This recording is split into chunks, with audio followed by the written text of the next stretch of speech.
The Late Night Alternative with Iain Lee on Talk Radio. We have ways of making you talk.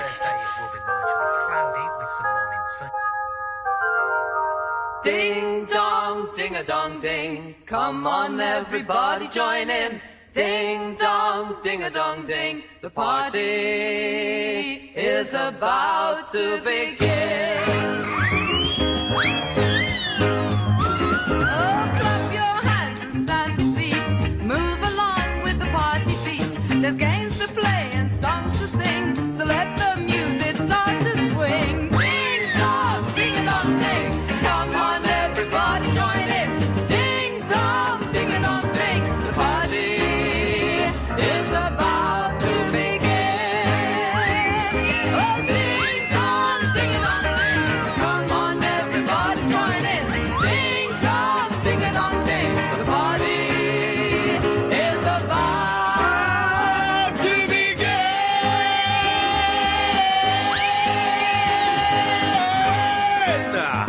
That's what throat spray will do for you.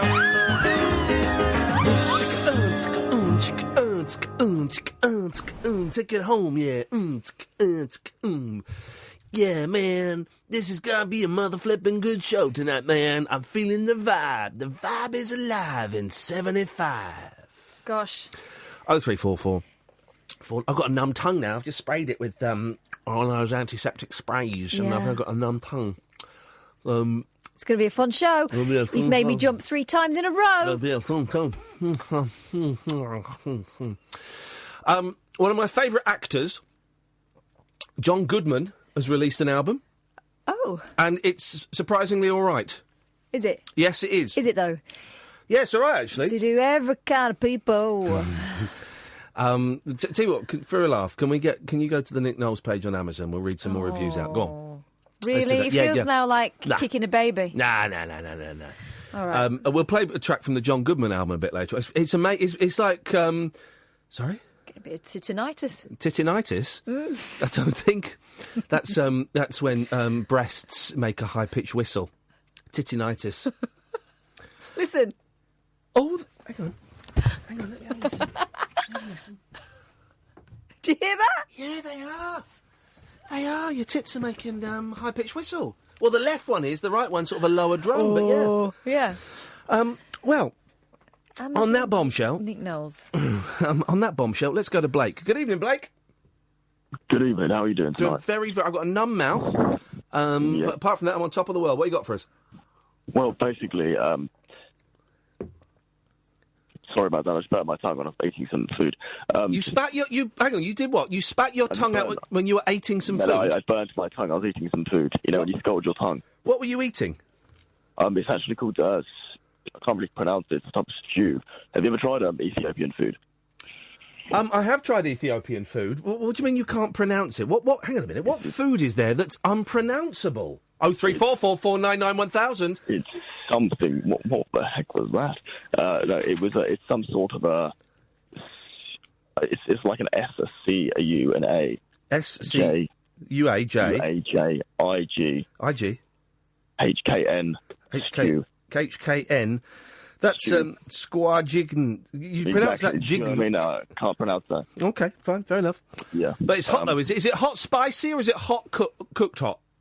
It sort of tastes it's reminiscent to that of a chicken madras. Two different types of hot, Catherine. There's hot, as my boys will say, is it hot spicy or is it hot hot? Hot spicy, they won't go near. Hot hot, they'll blow on it. Simple as. Okay, well, Blake, well done you for eating from around the world. But that's not what you've called in for, though, is it, Blake? It's definitely not, no. No, go on then. So, essentially, yes. I was in my garden the other day. I looked over the fence, and there was a strange man staring back at me. Okay.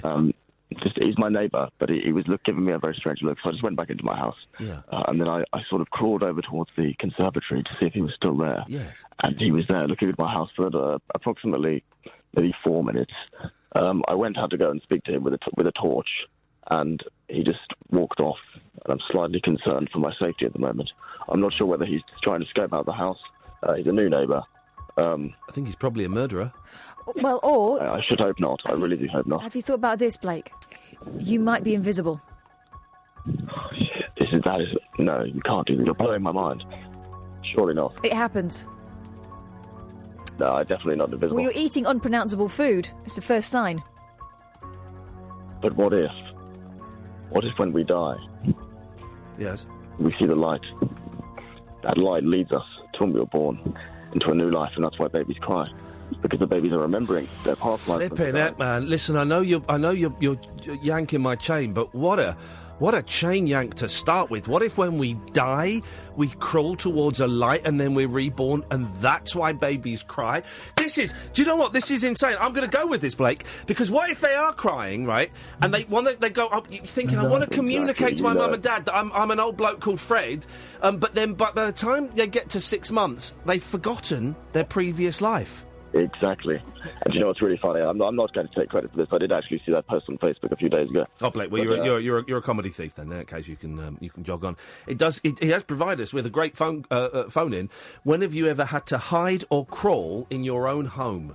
0344 499 1000. We've all done it. We've all seen. Oh bloody hell! It's her. She's coming up. Quick, get down. Get that nut. Get that. Come over here, and we've all done it. We've all had to hide, and sometimes someone's looked through the window and seen you, and you've had to go, "Oh, we're just playing." Have you done that? I've been caught. Go on. You know, because I'm at home all day, Yes. The Amazon man thinks I'm a soft touch. So, after his third visit with someone else's parcel, Yeah. the next time he dinged the bell, I gathered my children together and we went and hid in the kitchen. Yeah. And they were saying, but he's pressing the doorbell. I said, yeah, go away in a minute. It won't be for us. It's going to be for someone else. Yeah. Just stay in here. Then we heard the back gate open. Yep. And we heard his footsteps coming around the back of the house. And then we saw his face at the kitchen window. Oh, and he saw us all clustered there. And this time, the parcel was for me. Oh, man. This is it. This is the phone in. When have you ever had to hide or crawl in your own house? 0344 499 1000. Of course. Kids never understand why you're hiding, do they? Catherine and I have reinstated an old game we used to play at BBC Three Counties where we will hide and spring out on each other. But I remember in the past, I've been hiding like 3-4 minutes. Once you get to minute 4 of hiding, you've really got to weigh up do I stay here now, even though it could go on forever, or should I just get up and go and never tell anyone about this? There is a moment where you laugh at your own ridiculousness. Yeah. And then there's a moment where your breathing is odd and you realise it. Yeah. And yeah, it's a It's a toughie. It's a really tough one to decide whether you're going to commit to this hiding or whether you're going to give it up and pretend it never happened. 0344 499 1000. Let's go to Mr. Lau. Good evening, Mr. Lau. Hello. Hello, Mr. Lau. Hello. How is that Wednesday evening going? It's going very, very well. We've both had chicken burgers from the fire station, which is And they our were hot spicy. hot and spicy, and then we had some chicken wings that were hot and sweet. And we've watched the Eurovision Your Choice competition. Rylan was on that, wasn't he? Rylan was on that. Yeah, I couldn't work out why. He's a fine pick of a man. I love Rylan. He's I won't say he's a good friend of mine because I don't speak to him very often. But we had a little textual recently. Actually, I like Rylan. So we watched that, and then We spent a lot of time wondering why we were watching that. Yeah, it was. Did you see it, Mr. Lau? Of course I did. I love Eurovision. What did you reckon to the entrance? It was different. It was different. I thought colourful. the young lady that won, I didn't really hear much of her song, but she looked like, and from what little I heard, sounded like Pound Shop Annie Lennox. Okay, yeah. Do you know what I mean? Yeah. I liked... I thought Gallstone were going to win. I like Gallstone a lot. I thought they were great, the three girls. But I thought... listen, I love Mel Goodroich. Goodroich, is that how you say it? Oh, she's hilarious. I think she's brilliant. I think her, Mel and Sue, I think are great. I think Mel is the real powerhouse in that. I think she's wonderful. But it has to be said, that was some stinky script they were working with tonight, wasn't it? It's always well written, I find, yeah. Cass said it looks like it's made by BBC Look East. Yeah. You just imagine some 19-year-old guy going, this is going to be really funny, guys. No, trust me, it's going to be funny. And it was a real stinker of a show. And by the way, I know about BBC Look East. I used to write the scripts myself, so I do know how it's done, and it was done like that. Yeah, rubbish. Anyway, Mr. Lau, last year... Yeah. Yeah? Last year? Last year, it was the X Factor rejects, wasn't it? What, that entered the competition? Yeah. Well, they're on the You Decide channel. It was the X Factor You Decide channel. God, for a second, it was only a programme, guys. You've painted a horrific universe, an alternate dimension, where there is a You Decide channel. Here's the thing, right?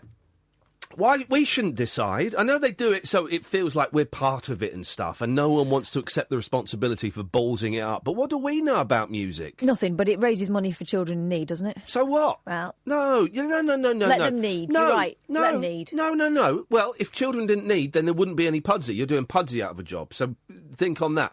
But also, you got, okay, so money's going to charity, that's great, but that still doesn't mean we should send a crap song... just because, so kids are going to get, like, a wheelchair? Spoiler alert, It's always going to be a crap song. Well, it's not always. Bucks Fizz was great. Yeah. Who was it? Casey and the Sunshine Band? No, Floella and the Coachellas. What were they called? What were Katrina and the Waves. Katrina and the Waves. That was a great song. Yep. Did they win? Yes. They did, didn't they? But then we had Love City Groove. Yeah. What was Love City Groove? In the morning. Yep. When the sun shines. I like Gemini. I interviewed Gemini before and after. Was Deuce a thing? Were they a thing? Who were the ones that did the you're about to land, stick this down your... Oh, I don't know, but I did like the guy who had the naughty school children. Do you remember that, Mr. Lau? Mr. Lau's gone. Where's he gone? Get him back. Where's he gone? We're not finished with Mr. Lau. Get Mr. Lau back immediately. What the hell's going on? Dare he go without being bid We farewell? were going to go to the break then, and now we've got to wait for Mr. Lau to come back. Unprecedented behaviour. Yeah, what was that guy called? Hang on a second. Mr. Lau, where did you go? Sorry, I don't know what happened. It said server unreachable. Server? Anyway, Mr. Lau, what did you call in for? I wanted to know how long... Hang on, Mr. Lau, hang on. Why are you doing an accent now, but you weren't in your last call? Come on, man. You weren't doing... You weren't... I wanted to know... You weren't doing that in the last call. I don't think that... I don't understand what you're saying right now. Okay, well, he's going Scottish now. Now he's brought his mate in. All right. Go on. Do your piece. Go on. Do it. Go on. All right. So I want to ask you a wee question, all right? So you've been doing this show for quite some time now, yes? Okay. And then your entire career on the show. Here we go. Have you ever realised? Here we go. Bearing in mind we've played nice with you and your mate for these two calls. But listen, when I'm talking, they can't hear you. Bearing in mind we've played nice with you and your mate for your two calls. Just go and do your piece. Go on. All right, mate. Well, I'm going to say to you as, all right. Yes. I feel like you're a very negative. You feel like something bad's going to happen, but you don't even know what I was about to say. I could have been about to say that. I've got a very strong detector. But prove me wrong. Go on then. Prove me wrong.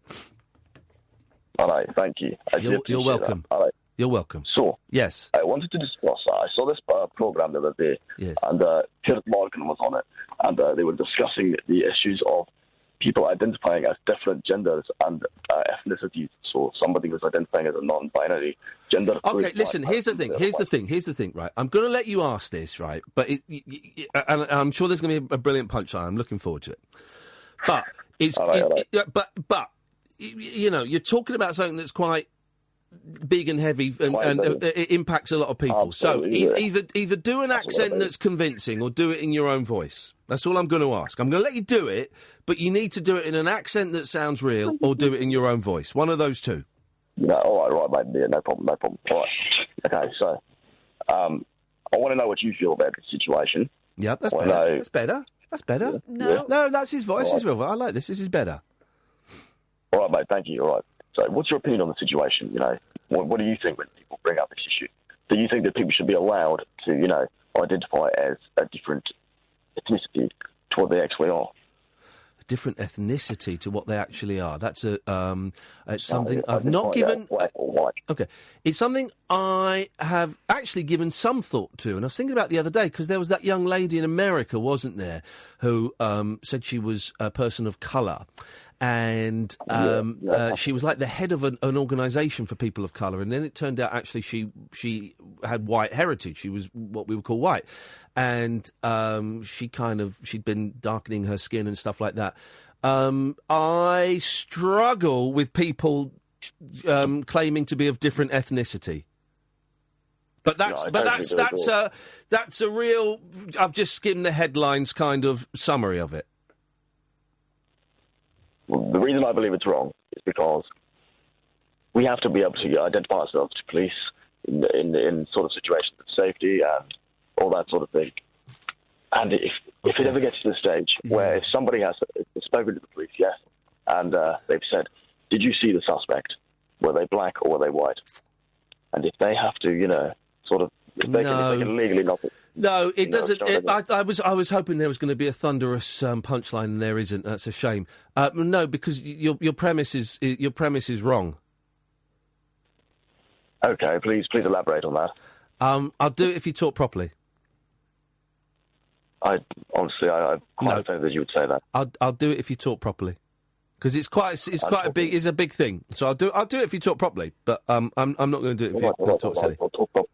Okay, I'm sitting thinking, I'll talk properly now. Put your mate on. Okay, 1 second. Thank you. Hello? Hey, man, how you doing? I'm good. All right. Don't you need to go to an ad break? No, we can be late for the ad breaks. Okay, cool.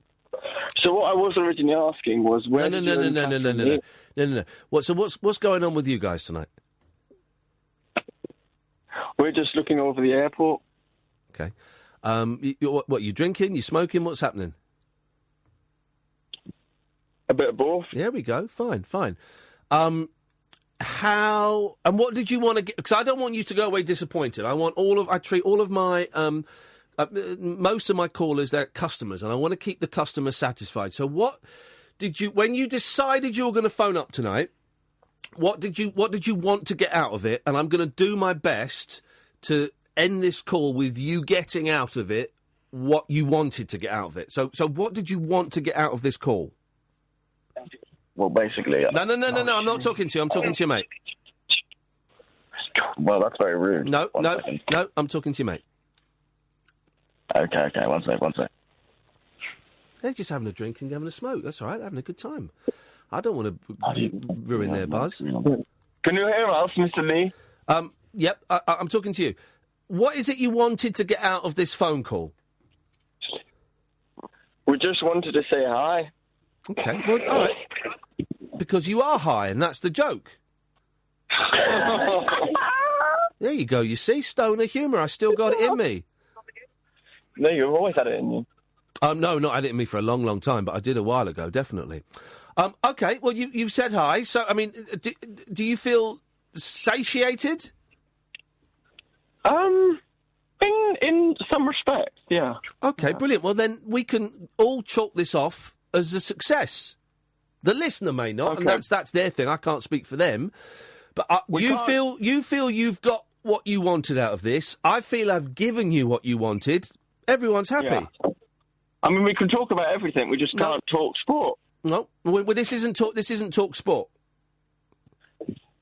That's true. Yeah. All right. Well, I'll let you get on with your lovely listeners, and it was good to speak to you. Thank you, man. Good to speak to you too. They've gone to listen to themselves on the radio. That's sweet. Oh, bless 'em. Thank you, guys. Cheers, Lee. All right, mate. Thank you. There we go. That was nice. I enjoyed that. There's a couple of lads having a beer, having a smoke, and phoning up a radio station. That's very 1993, isn't it? That's wonderful. 25 years later. Is that 20? It's 25 years since 1993, a quarter of a century. That's insane. Have I got that right? Yes, it is. It's 25, a quarter of a century since 1993. Wowzers. 0344 499 1000 is the phone number. The bar has been set very, very low. Let's see if we can raise it. I'm Iain Lee. This is Talk Radio. Uncut after-hours conversation for the up-all-night generation. The Late Night Alternative with Iain Lee on Talk Radio. We'll get you talking. I mean, I don't know what we were expecting from that Eurovision show. We only watched the last 35 minutes, so we saw the last band, Gallstone, and then we saw that... And I mean, I love Mel, I love Rylan, everyone else on there seemed pleasant, but it was as funny as having your fingers chopped off. You say we only watched 35 minutes. Yeah. We watched an entire 35 minutes. Yeah. And...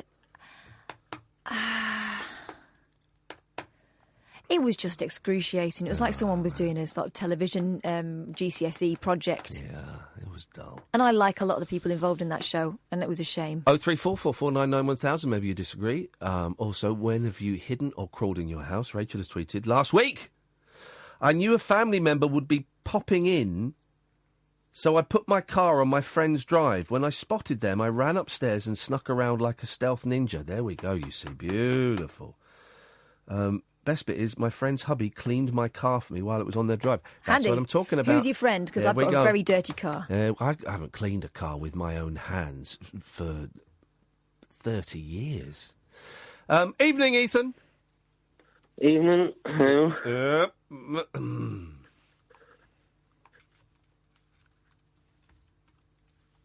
Hello? Yeah, hello. Oh, sorry. Yep, we're in. This is happening now. Yeah, I suppose it's just a story about potentially not avoiding people and what could have happened from that. Go on then. Basically. Tell me. Well, it was a few years ago when I was a kid and Mum was cooking and all that, and salesman came to the door and was told to, try and get them away and all, and busy and all that, and asked him, your man asked us the surname and all that, and and all that. Cut a long story short, basically, found out that my dad had three sister-in-laws, so that happened 2 years ago. Whoa, hang on, whoa! Yeah. That's a long story that you shouldn't have cut it short, but if you were going to cut it short, you've cut out quite a main thing. So you were at home with your mum. Mm-hmm. You opened the door to a salesman. Selling windows, yeah. Yeah, and then you found out that your dad had three sisters-in-law. Yeah, it was basically the surname of my dad, and then the man was like, my wife's maiden name was Walford, so, yeah. Hang on a minute. So are you saying that your dad was married to multiple women, or your mum had sisters that she'd never told anyone? Oh, no, it was my dad's father, basically, went away and had three more daughters. Oh, so your dad had half-sisters? Yeah, half-sisters, sorry. Yeah, that's okay. Well, that's okay. So, and again, how did this salesman know? This music doesn't seem quite so appropriate now, does it? But we'll carry on playing it. How did the salesman know? Well, we obviously shared the surname, so he was just surprised and curious why his wife had the same Whoa, surname. dude! Hang on! This is... Man, so you're saying that the salesman who came to the door... What was he selling? I think it was like double glazing windows or something. He was married to one of the half-sisters that your dad didn't know anything about? Mm-hmm, yep. Now, either that is the greatest sales technique of all time, or that's an amazing coincidence. Mm-hmm. So did what did you say to your mum? Well, obviously, like, I was the one that answered the door, and me being me, I was like, there's a man at the door wanting to talk to you and all, and it was pretty gobsmacking, to say the least. And how did your dad react to the news? Well, he wasn't there at the time, but, like, when he came back and all and explained it to him, he was a bit shocked, obviously. I bet he was a bit shocked. And does he speak to those sisters now? Oh, we speak to him all the time. And isn't that incredible? Yeah. Ethan, thank you so much for that, man. That's some story. Yep. Thank you, mate. Cheers. Bye-bye. Bye. Wow. That's incredible. That is outrageous. What a coincidence. I love that. Thank you for that, Ethan. I wasn't sure where that was going. No, and the way he cut it as well. Yeah. There was no hint it was going to go there. That was unbelievable. Thank you very much indeed. I'm blown away by that. Let's try Patrick. Good evening, Patrick. Oh, yeah, Ian. Last time I called you, I didn't really have anything to talk about, but this time I have something specific I'd like to bring up with you. Beautiful. Away we go. But first, a little footnote. The quality of the people trolling is very low. Oh, now when you say trolling, do you mean the people phoning in and doing it? Yes, oh, God. yes. It's Patrick, it's awful. I don't know how long you've not been listening for long, but a few months ago, 4 or 5 months ago, we were getting some really low quality prank calls, right? So, and me and Kath were so frustrated by this that we did a whole show about the art of the prank call, and we played out some classic prank calls. We told people how to do it. We told people how to get through past the switchboard, what you needed to say, all of that. And if anything, the quality has got even worse. I think these people must be post-jungle joiners, because there is no excuse. I mean, those guys, I admired their chutzpah and all that, and I get that they were having a sweet night in, but they had no plan. Yeah, have a plan. I tell you what, we're going to have a joke. Yeah, have a punchline. Well, when he started the thing about claiming you're from one race or another, I thought, okay, well, this could be a little bit near the knuckle, but he's building up to. He's got a joke he's building up to. Yeah. And if it's something that's ridiculously offensive, we'll diffuse it. But I kind of trust. Actually, I trusted that he'd have a half decent gag he was building up to. And then when it became apparent they didn't, it was like, I'll tell you what we'll do. In a couple of weeks, we'll do another prank call special. And what we'll do is we'll get some more pranks. We'll prank call LBC or something. We'll prank call. We'll do it. We'll do another prank call special in a couple of weeks, Patrick. The trouble is, right, the tone of this show means that it's no point pranking us, because you can come on. We don't check who you are. You don't have to get through a serious system. You don't have to have a serious point. You're not beating the man in any way, are you? No. But we can show you how you can beat the man. If you will only listen. The main point that I would like to, that's rather important to me anyway. Yeah, go on. The new the SpaceX launched the Falcon Heavy there yesterday. And this is the Elon Musk thing where he sent a car up into space. I've not really been following the story. Is that what it is? No. It's related to what I'm talking about. In 2016, New Horizons went by Pluto and gave us the first brilliant photos of Pluto ever. Yes. No one knows anything about these events. No. None of my friends are interested. I go up to them and, I said, you see the Falcon 9 heavy launch? And it was what? And none of them, oh, yeah, I heard something about that. Much like you there, someone sent the car into space, but there's so much just amazing sort of humanity going on. What? Tell me. Gosh, you said that with such passion in your voice. Tell me about the humanity that's going on. Oh, the humanity. Well, no, I don't mean it like that.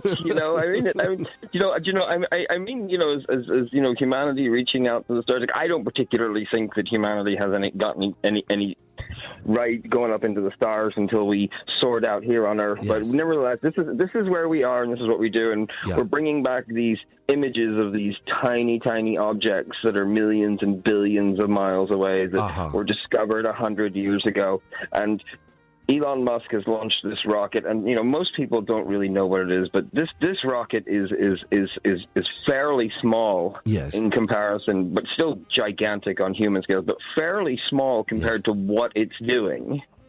He's building it all in-house, which is something that's amazing. Yeah. And he's recovering these stages, well, with the Falcon 9 Heavy yesterday with a 2 out of 3 success rate, But what I don't understand, what is he doing? What's he doing? What is he doing, apart from sending a rocket into space? Well, he wants to make going to space cheaper. If you want to send a payload up into orbit, you've got to pay NASA, and NASA will charge you just the astronomical amount, pun intended. Whereas he's doing it in that it's going to be like a fraction of the cost to send it up into space because he's building the rockets, he's building all the stages, he's building everything in-house, so there's no middleman to jack up the price. Yeah. So, he's wanting to send people into space and go to Mars, and I mean, it's just, eccentric billionaire. I don't bloody know. He seems like a kind of cool guy, and the car in space, that's just for a laugh, yeah? Well, no, I mean, the rocket that he sent up was, it was a test flight. Okay. Right, and if it's going to be a test flight, you're going to have a very, very expensive payload on there. Yeah. So you don't want to do that for a test flight, but you want to simulate that payload being there, the rocket ship, the space station, whatever you're sending up. You don't want to send it up empty. So rather than sending it up empty, he thought he would be cute and he'd send up his car. And it's got everyone talking about it. It's got his picture in the papers. Oh yeah, absolutely. But if it hadn't been for the car, if it hadn't been for the fact that he was sending a car to Mars, it would have just. Yeah. What, gone straight over their heads? Isn't that what he wanted? Anyway. Okay, well, here's the one thing I would never... Do you remember, who was it? It was about 3 years ago. There was a big furore in the papers all across the world because they were getting contestants for a TV show. They had 100 contestants from around the world, and out of that they were going to get a crew of 5 or 10, and they were going to send... The winners would get sent to Mars. Do you remember that, Patrick? Oh, God, yes. Was that real? Was that a real thing? It was real. And what a surprise. All of them were hot. All the men and all the women were hot. And it was a big flurry of stuff, and that's gone a bit quiet, hasn't it? But my whole point is, why has it gotten this way? Why have these world, first events, why does just no one care? Well, it's a Facebook post. Well, because going to space is boring now, isn't it? And of course it's not, but we've been to the moon a couple of times, right, about 5 times, I think. All right, fair enough, so the moon's boring. No one's really going to be excited until we get a human being on Mars. That is the next thing, right? And the pictures from Mars are kind of cool. I like the pictures from Mars, but again, we've seen the pictures from Mars now. We always get some more from the Mars rover. Brilliant. OK, fine. You've seen it. It's rocky and it looks like a quarry pit. Until we get someone stood on Mars waving, no one's going to be interested in it. Well, let me give you just a little bit of maybe a cheesy analogy here that will help you see my perspective. I like cheesy analogies. It's just one further small step for man. Thank you very much indeed, Patrick. Well done, well done. Speaking of which, this is the disco version of the Star Wars theme. You remember this?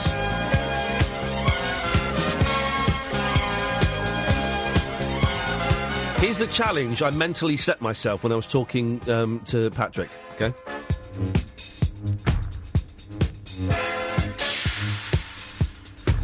I'm going to find a piece of music that is appropriate for every single call that calls in. Oh, are you? Yeah. That really is like Lucky's. I'm going to do it subtly, but it's a little challenge I've set myself. I think it'll be fun for me. What about if it's a really serious or sad one? Got Coldplay?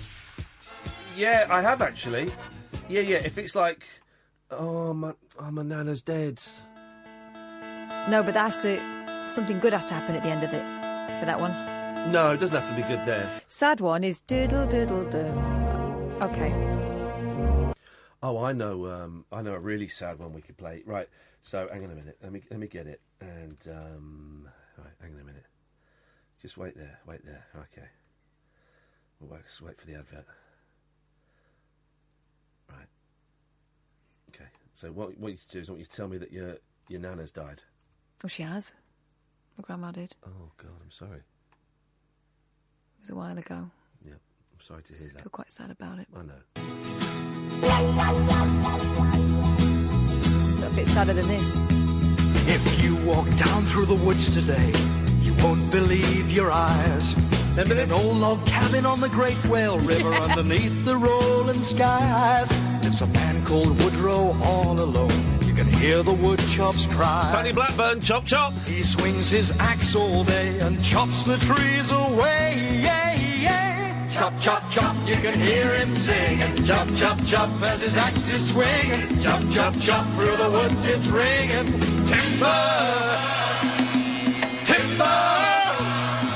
Chop, chop, chop, give it all you can. Chop, chop, chop, sang the woodchop man.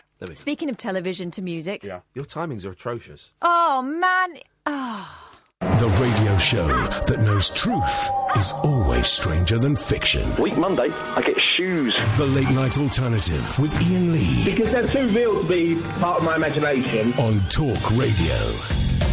03444991000. Jamal in Spain will come to you in a bit. Gary, Kadir, Zach, Hannah, Simon, Alan will come to you in a bit. Catherine, earlier on we asked you to find out the latest reviews on Amazon of Nick Knowles' album Every Kind of People. Okay. Which is now was retailing, I think, for $14.99. How much is it on Amazon now? I think it is. Let me see.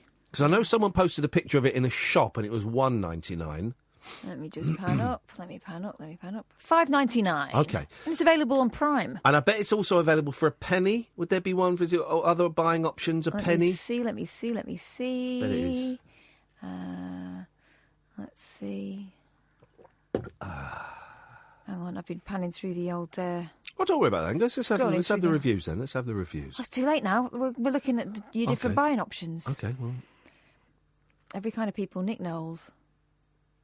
See all 2 formats and editions. Oh, so MP3, $7.99. Yeah, how much for second-hand, used? Do you know how to use Amazon? No such thing. Okay, fine. Give us the reviews. I tell you what, let's get Jamal up while you get back to the reviews. Hello, Jamal! Ian, Catherine, hi. Hello. I really want to say to you, Ian, that I love your show. It's a great show. Hey, thank you, man. Whereabouts in Spain are you? In Madrid. Are you Spanish? No, I'm not Spanish. I'm actually, I was born in the former Soviet Union. Oh, okay. Okay, but this is a crazy thing. So, guy from the former Soviet Union in Spain, phoning a radio station in the United Kingdom. This is what I like about 2018. Well, yeah, I once heard the show. The first time I heard the show was when I actually lived in America for a long while, and the first time I heard the show, you had the show when you were silent for 3 hours, and I just loved it. Oh, there you go. That was the best one. Yeah, it's all been downhill from there. Well, Jamal, this is so. What are you doing in Spain? Do you live there? Yeah, I do live right now. Yeah, but I hope I'm going to return to the States back because I kind of feel it's my country, it's my home there. Yeah, you are an international nomad, and that's the best kind of nomad. Well, hey, listen, man, I'm glad you found us. What have you called in for? So I have a question for Ian. Yes. And I need your advice. Yes. So as I said, I was born in the former Soviet Union country, and I lived my life in the States because I kind of assimilated there. My parents worked there, and I got my degree there. So I was thinking, I finished my degree in diploma in Bachelor of Arts as communication. Yes. And I was thinking to myself, I want to go into the theater, to the arts. Yeah. And because I was quite interested in that, and I still want to do that. But I'm quite shocked at the moment because people tell me that there is typecasting, which is understandable, and that's not the thing I was shocked about. But the thing is that that's playing to the theme you were talking about before, the racism, the type of different people, different nations, and so on. Yeah. And I was thinking to myself, if I go to that direction, if I take that role, like acting in the United States, will they always see me as a Russian or as a naturalized American? So how do I understand? How do they see me? How honest and direct? You want me to be honest and direct, yeah? Yeah, absolutely. Okay, because there's no point in me... Okay. You've got quite a strong Russian accent. True enough. Now, initially I thought, because it said Spain on the screen, and the first few words I thought, oh, maybe Spanish, but now you said it, it's quite a strong Russian accent. So, it would be, I would imagine it would be difficult for you to play, for example, the son of, an American homegrown couple from Texas. Do you know what I mean? So you got a Texas mum and a Texas dad, and then but their son's got a Russian accent. I don't know about that. But America is such a melting pot, although some historians will call it a salad bowl. But let's be generous. It's such a melting pot of different races and colours and accents and religions and all kinds of things, particularly in the artistic areas of America, that I wouldn't have thought. I would have thought that you could somehow use your history and your accent to your advantage. There'll be less blokes who've lived in Spain and come from a Russian background going up for gigs than any other kind of people, I'd be pretty sure. Well, the good thing, and maybe the bad thing, is that right now I'm a bit nervous calling you. That's why the Russian accent is stronger, you know? Oh, OK. So, OK, well, listen, I know you're nervous. All right. Yeah, but...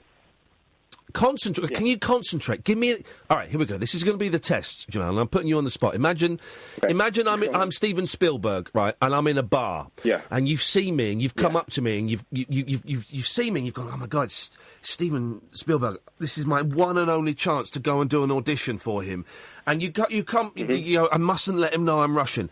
I'm going to do my best American accent. So I'm Steven Spielberg. You're walking over to me from the bar to the table in the restaurant I'm sat at, and you're going to speak to me in your best American accent. Go. Sir, I was interested if I can speak to you about my possibilities in the career in acting. Maybe you're interested in giving roles to a few young men that are interested in your films. Get the hell out of here! Waiter! And that's what he would do because he's an arsehole. But I wouldn't do that because I'm a nice guy. Hey, that was brilliant. You still sounded not necessarily Russian. You still sounded that foreign. Weird, strange word, foreign. You sounded foreign, and it was it was kind of a vague enough accent. And Catherine knows more about languages and accents than me, so I'll let her speak in a second. But to me, it felt like a vague enough accent that it could have been any kind of Eastern European, you know, it was a much wider base than just Russia. Yeah, I mean, to the Americans, you'll sound just vaguely European, I think. Yeah. And there's always call for that.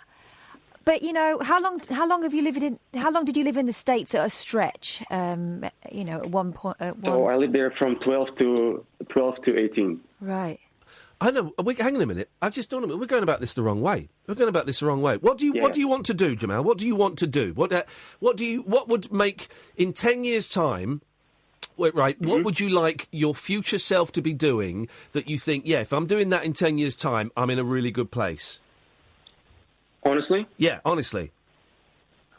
Acting. I like it. What kind of acting? Tell me. What in 10 years' time? What movies, theatre, TV? What? Movies and TV, and I can do theatre as well. Yeah. Right. Go and do it. Well, I've realised I'm buying into your barrier that you're putting up. No, what I was going to say to you is practice. Well, practice. Listen to different voices. And keep practicing. Yeah, but we're looking at this as just go and do it. Go and do it. You know why? That's the thing is that I'm concerned about is the fact is that I'm told that people there, they don't care about how you speak. What do you do? They cast you as they want to see you, not like you are. Yeah. And that's the thing. That's the problem. I mean, I've never heard of any Russian actor in States because I heard of British. I have German, French. Yeah, and that's the thing. They're going to cut you off without even. Here's the thing. I bet there are Russian actors in the States. I bet there are. Of course there are. What are we even saying? Of course there are. They may not be massive movie stars, but here's the thing. Most actors aren't massive movie stars. You know, most actors aren't Bruce Willis and Tom Hanks. Most actors are, getting enough working gigs a year that they can rent a decent place and they can feed themselves, and that's it. And if you get any more than that, beautiful. Whereabouts in the States are you thinking of going? Well, there's one place, right? Like LA. You're going to LA? Well, I lived there before, so I guess the only way is back there. Yeah. Just go and do it. Why are we even having this conversation? Go and pack your suitcase now. Have you ever heard of the best way, right? Yeah. Have you ever heard of Yul Brynner? Yeah, I've heard. Yeah, he was born in Russia. Yeah, but that was so long ago. Yeah, but then the time is right for another one. Here's the thing. We're all guessing what agents and producers and casting directors are going to say. We don't know. We don't know. You know, there may be a casting agent in LA right now going, oh, man alive, we've got all these American actors and none of them can do a convincing Russian accent for this movie that we've got. You just don't know, Jamal. And I know that people go to LA and so many people don't make it. But if in 10 years' time you're still in Spain going, I really wish I'd gone to LA, then that will have been 10 years wasted. Just go. And do it. Yeah. Here's another one. I Here's get another what one. you're saying. Mila Kunis. She's done really well. Right. Russian Jewish immigrant born in Ukraine. She's like perfectly American. She's perfect Jamal, English accent. You can have that. You're doing what I do, and you're coming up with you're treating this like a game of tennis, and we're serving a ball over to you, and you're whacking it straight back. Let us score the point. Seriously, and this is what I would do. This is what I do. This is what I do all the time. I had sorry, I've got a frog in my throat. I had a meeting for a TV show tonight, right? And I'm not 100% convinced by it. But I went in there and I said, why do you want me to do it? And they said, well, because we liked your humanity in the jungle, and we like, the fact that you interact with people every night, and the show that we're doing is going to be about getting stories out of people. And I'm still sat there thinking, nah, they're bullshitting me. No, they've invited me out. They're telling me the stuff. So my head is still making up excuses of why I shouldn't get that job. Now, they may not offer it to me, and I don't know if I'm going to take it if they do offer it, but there you go. How much are you tied down to Spain?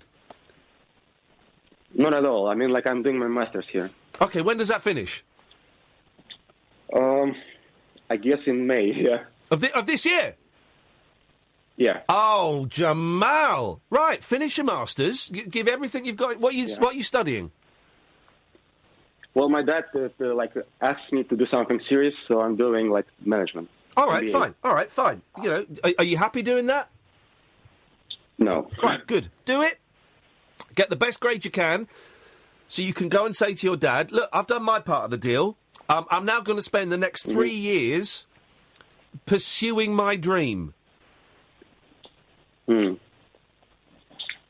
Well, Iain, the thing is that the most I don't understand is that in this multicultural world, and my dad he's Greek, and my mom is Turkish. So you see the salad, Yeah. Well, what a beautiful Greek-Turkish salad. I'll have some of that. Yeah.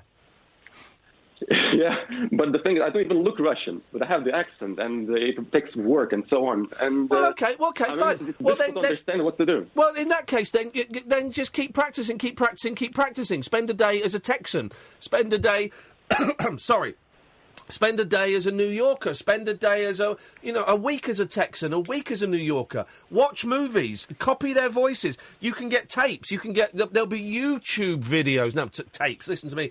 There'll be YouTube videos. Learn this accent. Do that until you've got that down as best as you can. But even if you haven't got it down the best you can, go in and present yourself to these people. Go and do auditions. Go and knock on theatre doors. When you get there, phone up producers and say, hey, listen, can I buy you a coffee? Here's why you need to speak to me and not everyone else. Go and buy people coffee. That's the way in. Go to managers and buy them coffee. Go to film producers. Chance your arm. Send a tweet to Steven Spielberg. Do whatever you need to do. Above all, remember that there's only one you. They'll either like you or they won't. And actually, your difference is your strength. Jamal? You think? I think so. Jamal, own it. Do it, man. Finish your masters. Make your dad happy, and then go and do it. Thanks, guys. You're the best. Nice one, man. I'll speak to you when you're a big star. Thanks, bye. Thank you. He won't be speaking to us anymore. He won't be speaking to us. What a nice guy. Sorry, I got a frog in my throat. What a nice guy. These are golden years, right? When he's not tied down by anyone else. He's got the world at his feet. I know he feels like it's limited to him. No, now is the time. Have a go. I tell you, it's boiling in there, isn't it? I know. I tried putting the fan on. Oh, it's got a fan over it. It's blowing it. There we go. Whack that on. Dear God, it's boiling in there. I enjoyed that. What a nice guy. We've got so many calls lined up. I'm enjoying this nice, gentle stroll through the calls. So everyone has waited. If you want to hang on until after 11, I will get to you eventually, I promise. It's not going to be at the speed that maybe some of you want, but I will get to you eventually. We've got 3 lines free if you want to call up, 0344 499 1000. I have to be honest, I am picking out people whose names I don't recognise, because we've got some great regulars calling and it's great, and I will get to you. But I'm kind of an old tart, me, and if I see a new name, I go, oh, I wonder what they've got to offer. And actually, the first hour, I think you may agree, I wouldn't be so presumptuous, they've offered us quite a lot. So, we have talked about acting, we've talked about making it big in America, we've talked about Russians, we have talked about when have you had to crawl or hide in your house, we've talked about Eurovision, and we'll get the Knowles Reviews, and also we'll play this song from the new John Goodman album. 0344 499 1000. I am Iain Lee. You are listening to The Late Night Alternative on Talk Radio. The Late Night Alternative with Iain Lee On Talk Radio. We have ways of making you talk.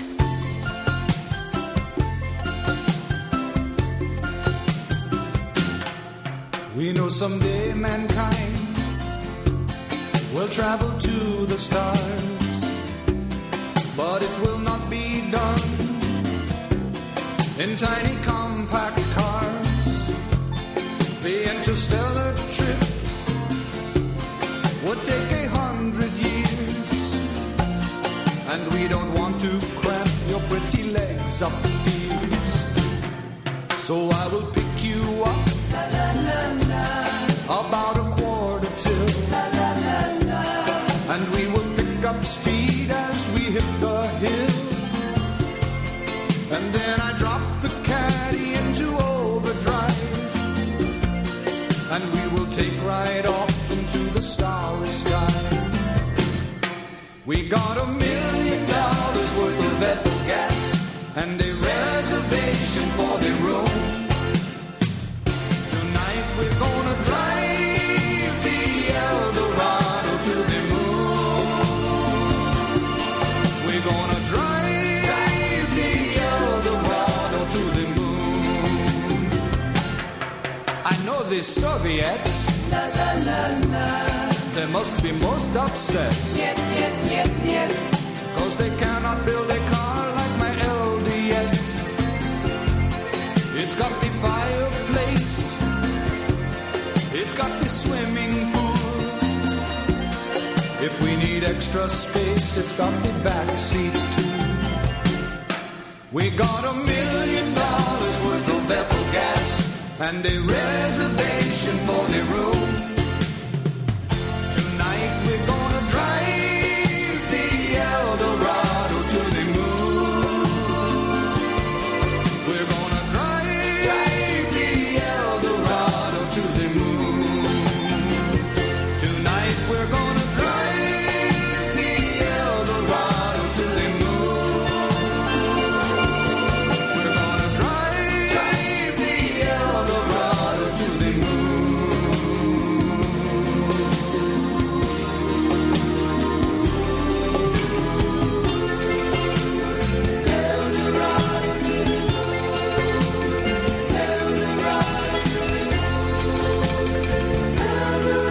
There we go. It's about a car in space, you see. It's newsworthy. 0344 499 1000 is the telephone number if you want to give us a call. The Late Night Alternative with me, Iain Lee, on Talk Radio. Catherine Boyle is here as well. And Hello. we're just talking a load of old rubbish. Nick Knowles. Speaking of which. Album. Let's have some of the reviews. What's the average review score on there? The average review score, I think, is like 2. Wow. Yeah. That's bad. Okay. Or 1. Yep. But I'm going to read you some, positive reviews. 5 stars. There we go. Now that's what I call a vanity project by Oh. Piggins. Word on the street was that to get himself in the right mood to lay down these tracks, Nick recorded them all in one go in a studio with wall-to-wall mirrors and wearing nothing but a top hat, cowboy boots and a pair of crotchless panties. Gosh. Be that as it may, I wouldn't give this album, which should have been called Caterwauling from a Midlife Crisis, to your worst enemy, as they'd only give you 10 copies back. The upside is that Guantanamo Bay has found that playing Nick's crooning to detainees was a much more effective form of torture than waterboarding. Ghastly. Golly gosh. From Coma to Death by Trish. My father was in a coma until I played this by his bedside in faint hopes of rousing him. No. He's dead now. Thank you, Nick. Oh, this is a nice story. There we go. Of Harmony. Yeah. The Peacemaker by Jason H. I haven't had good relations with my neighbour Andy since moving in 7 years ago. He's a right-wing thug with 2 pit bulls. Yep. I'm a lefty. He voted Leave, me Remain. He buys the sun and hates foreigners and women. I have a foreign girlfriend. We've had nothing but anger and hate off him. That was, until I bought this album. I was just 3 tracks in when there was a knock at the door. It was Andy, stood there in his West Ham shirt, shorts and flip-flops, tears streaming down his face. He slowly shuffled towards me and put his arms around me. We held each other weeping until Your Body is a Wonderland faded out. He just looked into my eyes and mouthed, sorry. I told him everything is going to be okay and just quietly said, it's so beautiful. Since that moment, Andy's completely changed. He's helping out with my missus down the Polski Slep and gets us round for homegrown beetroot and vodka nights in his garden shed pub, all while listening to every kind of people, of course. The St George cross in his garden now flutters gently alongside another EU flag with Nick's face superimposed on it, surrounded by stars. That's brilliant, isn't it? The effort that's gone into that. People really do love that album. Go on, do it. In the film The Ring, watching a certain video results in your death within 24 hours. This is the oral equivalent. Oral It's equivalent. pronounced oral, yeah. First, my wife listened to this album. She was dead by the evening with her head simply exploding. My daughter then played scanners. My daughter then played the CD. Hours later, she was fatally injured when her bed ate her. Wow. The following day, my son listened to it. We don't know what happened to him, but we found one of his severed limbs in each of our 4 bedrooms. Earlier today, I thought I was putting the new U2 album in the CD player. I almost fainted in horror when Nick Knowles' voice came from the speakers. I know I only have hours to live, but there's no way to stop my imminent death. To my remaining family and friends, I love you all. And for God's sake, burn my CD collection. We can't risk this album falling into innocent hands. But why would this guy want to put in the new U2 album? This guy's some kind of sexual deviant. Should we play a good song? Yeah. So John Goodman, right? I love John Goodman. He's brilliant. And he's got an album out. And I approached it with trepidation, thinking, well, this is, what have we learnt from Nick Knowles, really? But do you know what? This is enough good, actually. This is John Goodman, a man who can make any film better. Even I went to the pictures to see King Ralph. It's a great movie. I liked him in Roseanne. Yeah, he was great. And here he is. He's great on record as well. Have some of this. Oh, that's not it. Hang on. How do I get this... computer, how do I get you to play a song that I'd like you to play? Hang on a second. It's not him playing the Moog. Here we go. Let's have some of this.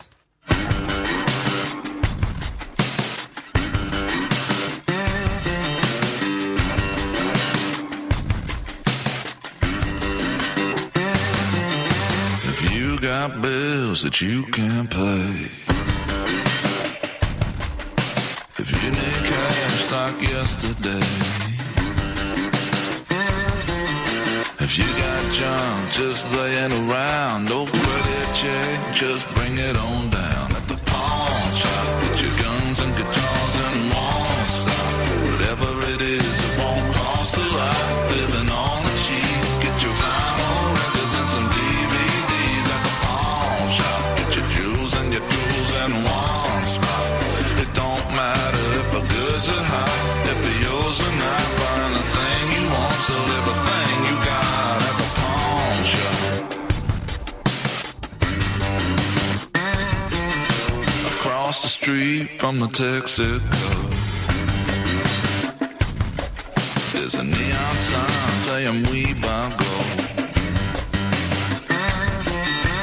One man's pain is another man's pleasure. One man's trash is another man's treasure. At the pawn shop, get your guns and guitars and won't stop. Whatever it is, it won't cost a lot. Living on the cheap, get your vinyl records and some DVDs. At the pawn shop, get your jewels and your tools and won't stop. It don't matter if our goods are hot, if they're yours or not. Find the thing you want, so everything you got at the pawn shop.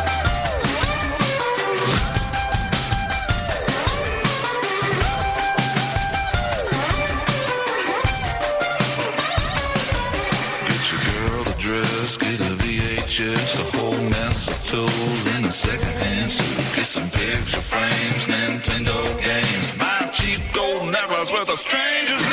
At the pawn shop, get your guns and guitars and won't stop. Whatever it is, it won't cost a lot. Living on the cheap, get your vinyl records and some DVDs. At the pawn shop, get your jewels and your tools and won't stop. It don't matter if the goods are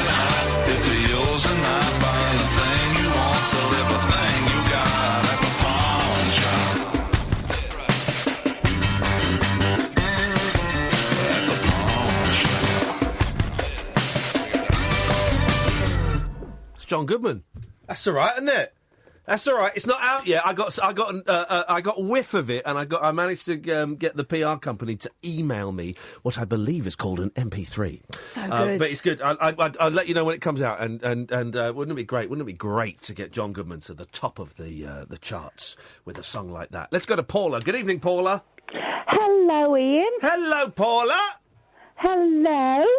How are you? I'm all right, thank you very much indeed. I'm not. I should just say two things. One, I'm on the One Show tomorrow night. I'm not on the sofa, but a little film I made is on the One Show, and you get my mum's in it.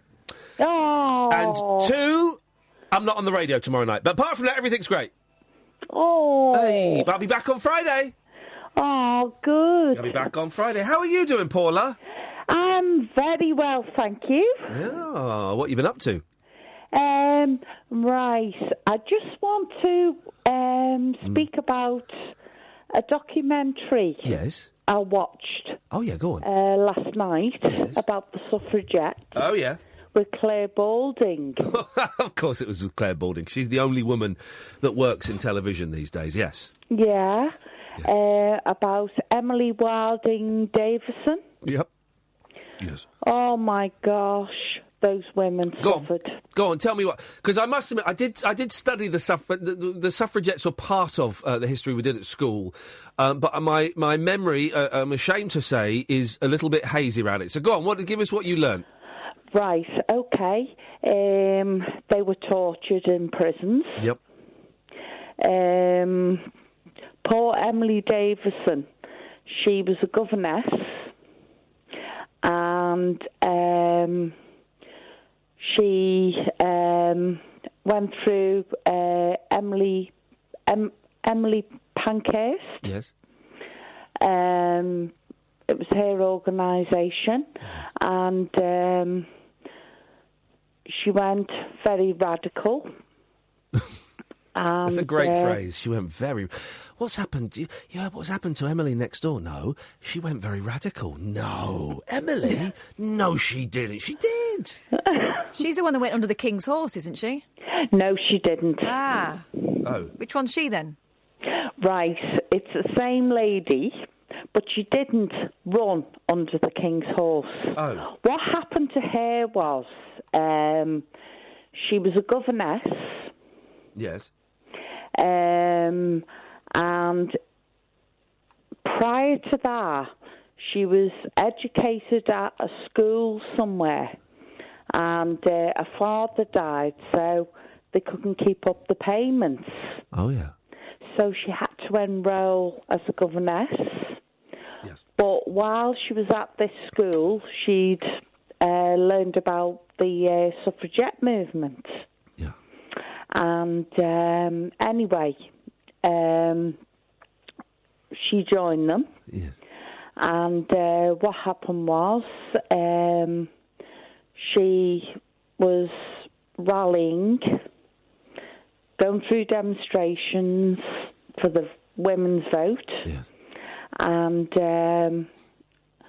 she went under many arrests. But no horses? Not yet. No. Well, not yet. No. But anyway, they went on to do things more radically, like Go on. Burning places and stuff, but there was no record of anyone being harmed. There was a lot of things hidden. So hang on, did anyone go under a horse or not? No. Well... Someone went under a horse. She did. She died after being having a fractured skull after going under a horse at the Epsom Derby. No, what happened was this woman had been tortured in prison. She'd had 49 because they went on a hunger strike in the prison to get the women's vote. Yeah. And she was force-fed through a tube. Yes. And the screams were horrendous from fellow supporters of the women's vote. Yes. And she was held down. Yes. with this tube through down her throat. We know how force feeding works. We don't want to. But that's cruel. That's torture. Oh, it's cruel. Force feeding is cruel, of course. Okay, but maybe could we not be thinking of two different people then? Because one suffragette definitely went under a horse. Called Emily Wilding Davison. Well, hang on a minute. Right. Well, I watched Claire Spalding's. Hang on. Yeah. It was on Channel 4 last night. Right. Yes. And she delved into everything. Right. And the archives, a lot was hidden. Yeah. A lot of... it was all propaganda through the press and everything else. Yeah. That woman suffered horrendously. Yeah, and she suffered horrendously under the hooves of a horse. No, she didn't. No. She suffered in jail. Well, she may have suffered in jail, but she also suffered under the... I mean, I've just Googled it, right? This is The Guardian. But what I saw last night... Yes. They done technology. Yes. And what she was actually doing... Yes. She wasn't trying to kill herself. No. Because... Yes. What she was doing was... she was reaching up to try and attach a scarf to its bridle. She held in her arms. Oh, God. Yes. In one of her arms. Yes. Votes for women. Right. And that's what she was trying to get. The King's horse. Yes. Because she then she got trampled by the King's horse. She did get trampled. Oh, you've just... Paula, you've just spent the last 5 minutes saying no, she didn't. No, what I'm saying is, Ian, she did, but she didn't die right away. No, we didn't say that she died right away. We said she got trampled by the King's horse. Yeah. And was killed by the King's horse. Go over the documentary or what? No, but what you've done is every time we've said she got trampled by the King's horse, you went, no, she didn't. No, what happened was... No, we know what happened. We know. She died in hospital 4 days later. Yeah, from the injuries sustained by being trampled by the King's horse. Paula, thank you very much for that. At the beginning of that, I knew shamefully very little about the suffragettes, and at the end of it, I knew actually less about the suffragettes. Thank you, Paula. This is the late night alternative. Votes for women. Not all of them. This is the Late Night Alternative on Talk Radio. The Late Night Alternative with Iain Lee. On air and off the leash. On Talk Radio. 0344499 1000 is the telephone number. Let's go to Nick. Good evening, Nick. Oh, good evening, Ian. First-time caller, long-time listener. Well done. There we go. That's the script that we want to hear. How you doing, Nick? Yeah, I'm all right, man. What you got for us, boss? I think I'd rather have listened to that album by Nick Knowles than that lady, but she was sweet, cool. There was some confusion, not on our part, but there was definitely... So she's a good caller, Paula, and I like her contributions, but there was definitely some confusion going on there. Yeah, I'm not far from Epsom Racecourse, actually, so it's quite a famous thing, that, isn't it? Yeah, it's a very famous thing, that. Yes, it is. Yeah, very topical, yeah. I've never been horse race to watch the horse racing. I don't think I'd like it. I enjoyed it. I think it's cruel. Well, it wasn't jumps. Well, I think riding horse... Listen, if they're saying that I now have to destroy the photo of me riding an elephant in India... because that's cruel. It's in there's a furore about... No, is there a furore? There's a furore because Monty Don was seen mounting an elephant. Oh. And Nicky Campbell called him out, saying that elephant riding is cruel. And it's because the way they tame the elephants, right, is very cruel. And so now the BBC have removed that episode of it happening, and so now it turns out riding in elephants in India and Sri Lanka and all these places is cruel. Right. Something I've done in both those places, and I'd never considered the possibility that it might actually be cruel, but it turns out it is. Oh. So what about donkeys? It's another fun thing we can't do. Killjoys. Thanks a lot, guys. Anyway, Nick, what you got? Okay, there you go. I'm skint at the minute. I've got a dilemma. I just thought I'd give you my insight as to... I've got a couple of things of value to sell. I just wondered which one out of these two I should go for. Here we go, beautiful. You come to the right place. Go on. Go on, right, here we go. Completely different, right? Yeah. I've just measured it, actually. I've got a 2 foot by 4 foot photo in large of Steve McQueen. Yeah.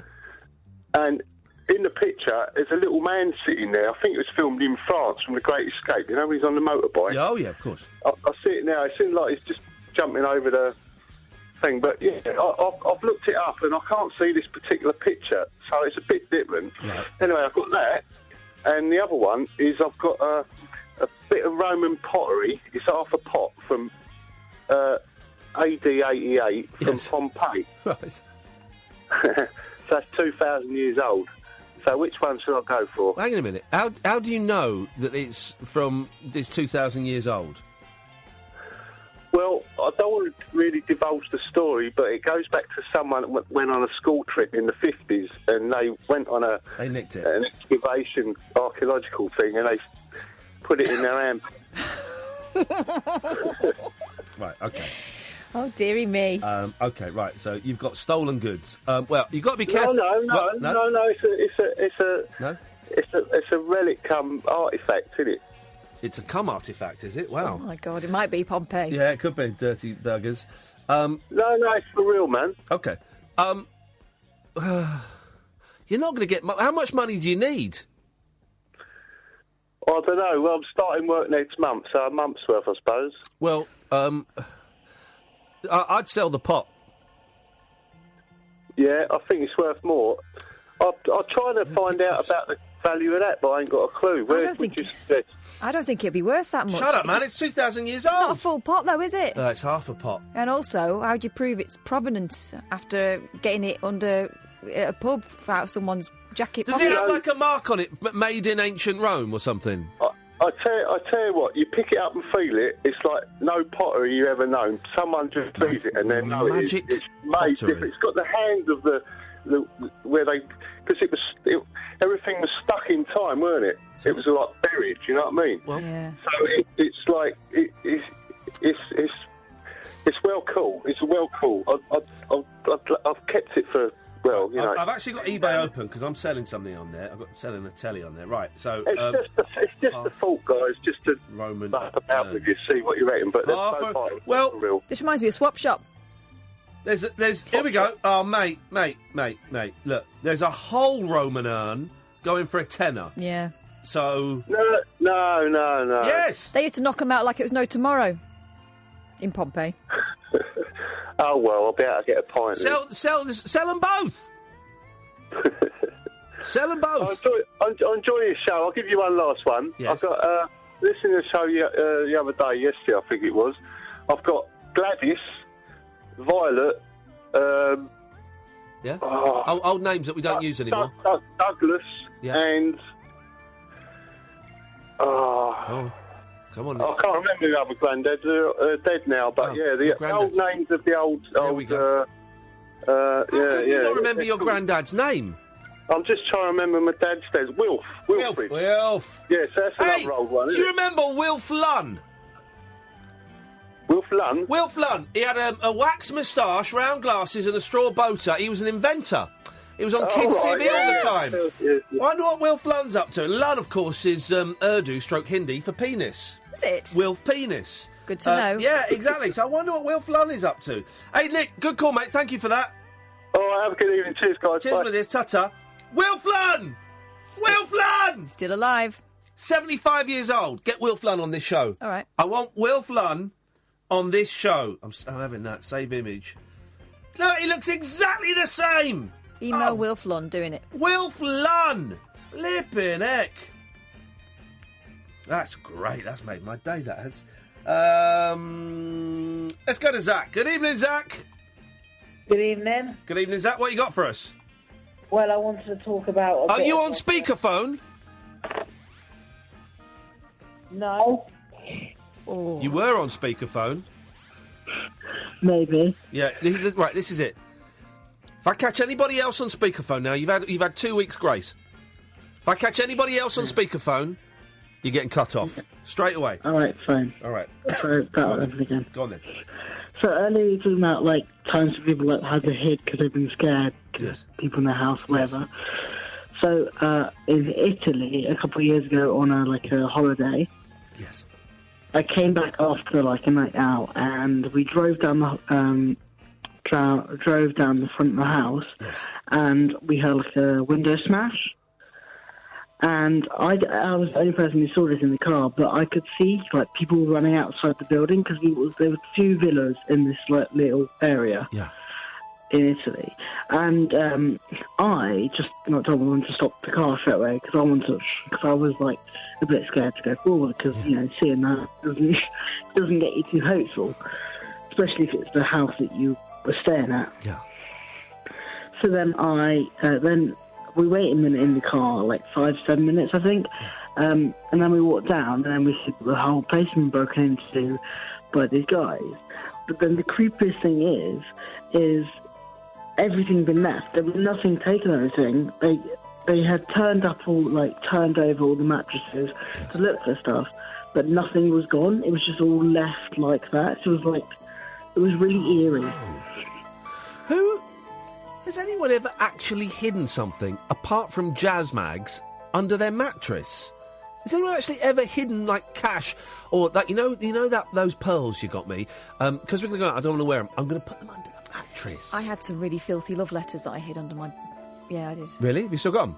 Oh, read them out. Read them out. There's a podcast. I might have somewhere. Dig them out. From whom? Your husband? No. Beautiful. Read them out. Read them out. I didn't realise how filthy they were until I grew up and read them again. Okay, well, remember, Zach's a young man, so we'll discuss this once Zach is gone.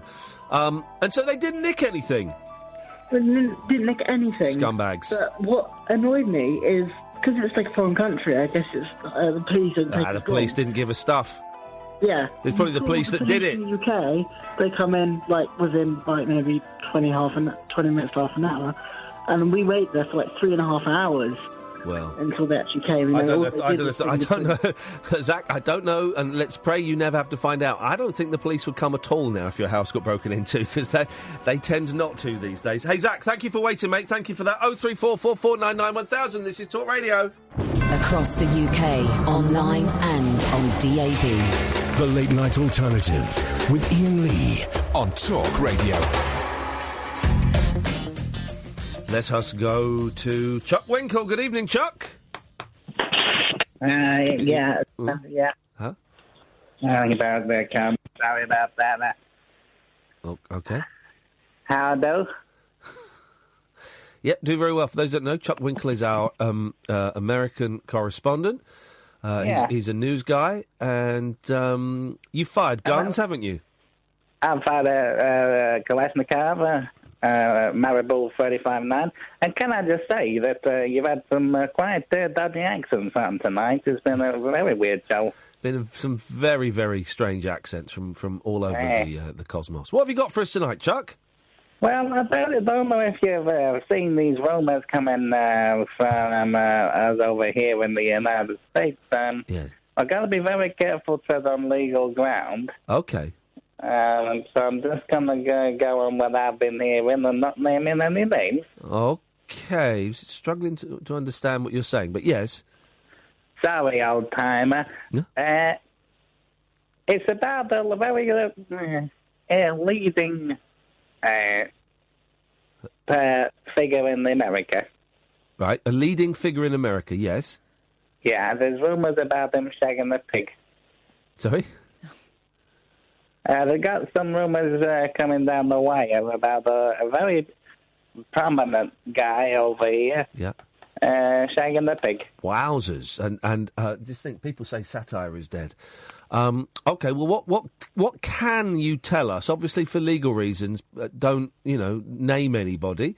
But what can you tell us about this this person who likes to fornicate with swine? Well, we got some pictures. Okay. Now it's hard to make out exactly who it is. Yes. But he's a big portly fella. Yes.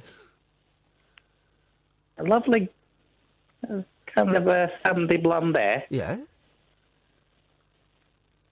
and he behind the pig, and he given a Okay, right. okay, yeah, we got that, yep.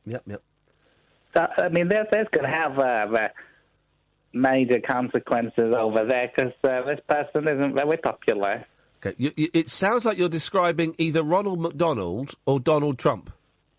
Right, I wouldn't name names at this point. Okay. I'll just say bingo. So, Ronald McDonald is having sex with... Donald Trump is having sex with animals. This is what we've established. Wow. Allegedly. Oh, what? I don't think that doesn't really help. Just the rumours. I've seen the picture. It could have been a Photoshop. I don't know. Unbelievable. Well, thanks for that. Going to be developing. God bless all you. Thank you very much indeed. I mean... I'm in so much trouble. What a delightful fruitcake. Evening, Jerry! I was astounded to find out today Yes. they're going for Gold theme tunes written by. The Going for Gold theme tune. Who's it written by? Hang on a second. I should know this. I'm not going to believe it. I'm going to believe it. Hang on. I'm not going to say Richard Stilgo. No. Go on. I'm going to say Jeremy Beadle. Hans Zimmer. Who? Oh. Hans Zimmer. Who's he? Hans Zimmer. Who's Very that? famous composer. Gladiator. Well, I've not heard of him. He's not that famous. I've heard of all the composers. He did Gladiator. Can you feel the force Of the gladiators? So he does TV themes. Mm. No, he does film scores. Film the Gladiator was Kurt Russell. Kurt Russell? I don't know. Russell Crowe? Russell Crowe. I'm not a big film fan. Well, but it's not that unusual. I thought it was going to be... It's not that unusual that someone who scores movies now started out doing TV themes. Yeah, but crappy Going for Gold, Henry Cavill. Yeah, but he was good Going for Gold.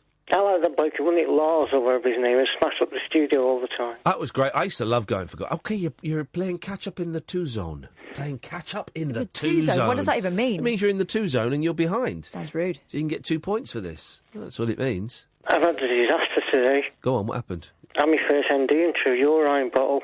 You did your what? ND into a urine bottle. ND? Yeah. What's that mean? Negligent discharge. Oh, God. What's that? Yeah, I can't believe it. Well, I don't know what that means. Think. What else comes out? Oh, God. Yeah. Well... What, semen? Yeah. Out of you when you're having a pee? Well, the woman's holding it. Oh, well, but that's a natural bodily thing. That happens. It's embarrassing, but it shouldn't be embarrassing because it happens. That was the first ever one. Well, there you go. These things, these things happen. Traumatised. Well, yeah, I bet. Then he went silent for a bit. Yes. And then he just says, shall we tidy you up? Oh, well, listen, isn't it funny we get embarrassed about our bodies and the stuff that comes out of it, and we shouldn't really. I'm sorry that happened, but... Great to see him on that picture. Well, hang on a minute, mate. Don't go from... Please don't make the leap from talking about coming to talking about my mum. Have a moment's, breath in between. Do you know what I mean, Kath? Have a moment's breath in between ejaculant and my then mum. referring to... Please, yeah. I mean, Yeah, really. I'm sorry. That's, Sam gets it. Look, Sam's curled up in the fetal position there with embarrassment. What you've done is you tried to smear your embarrassment all over my mum. I'm disgusted with myself. You should be disgusted with yourself. I am. Outrageous behaviour. Just have a beat. I'm sorry. Shut up. Yeah, Mum's fine. And she'll be on the One Show tomorrow night at 7 o'clock. My mum on the One Show! What's the report? What's the story about? It's about my mum being a pain in the arse, and she won't die and give me her inheritance. Well, you love her to bits. No. It's nice. Do you know what? The BBC took us out for an hour, and they took us to this really nice cafe. I think it's called Jack and Jill's. Or Jack and Alice or something in Gerrard's Cross.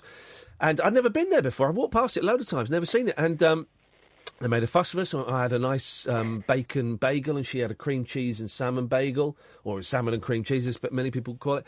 And all paid for by the BBC. Thanks very much indeed, licence fee payers, you suckers. How easy is it for us to get about in the streets and everything? Sorry?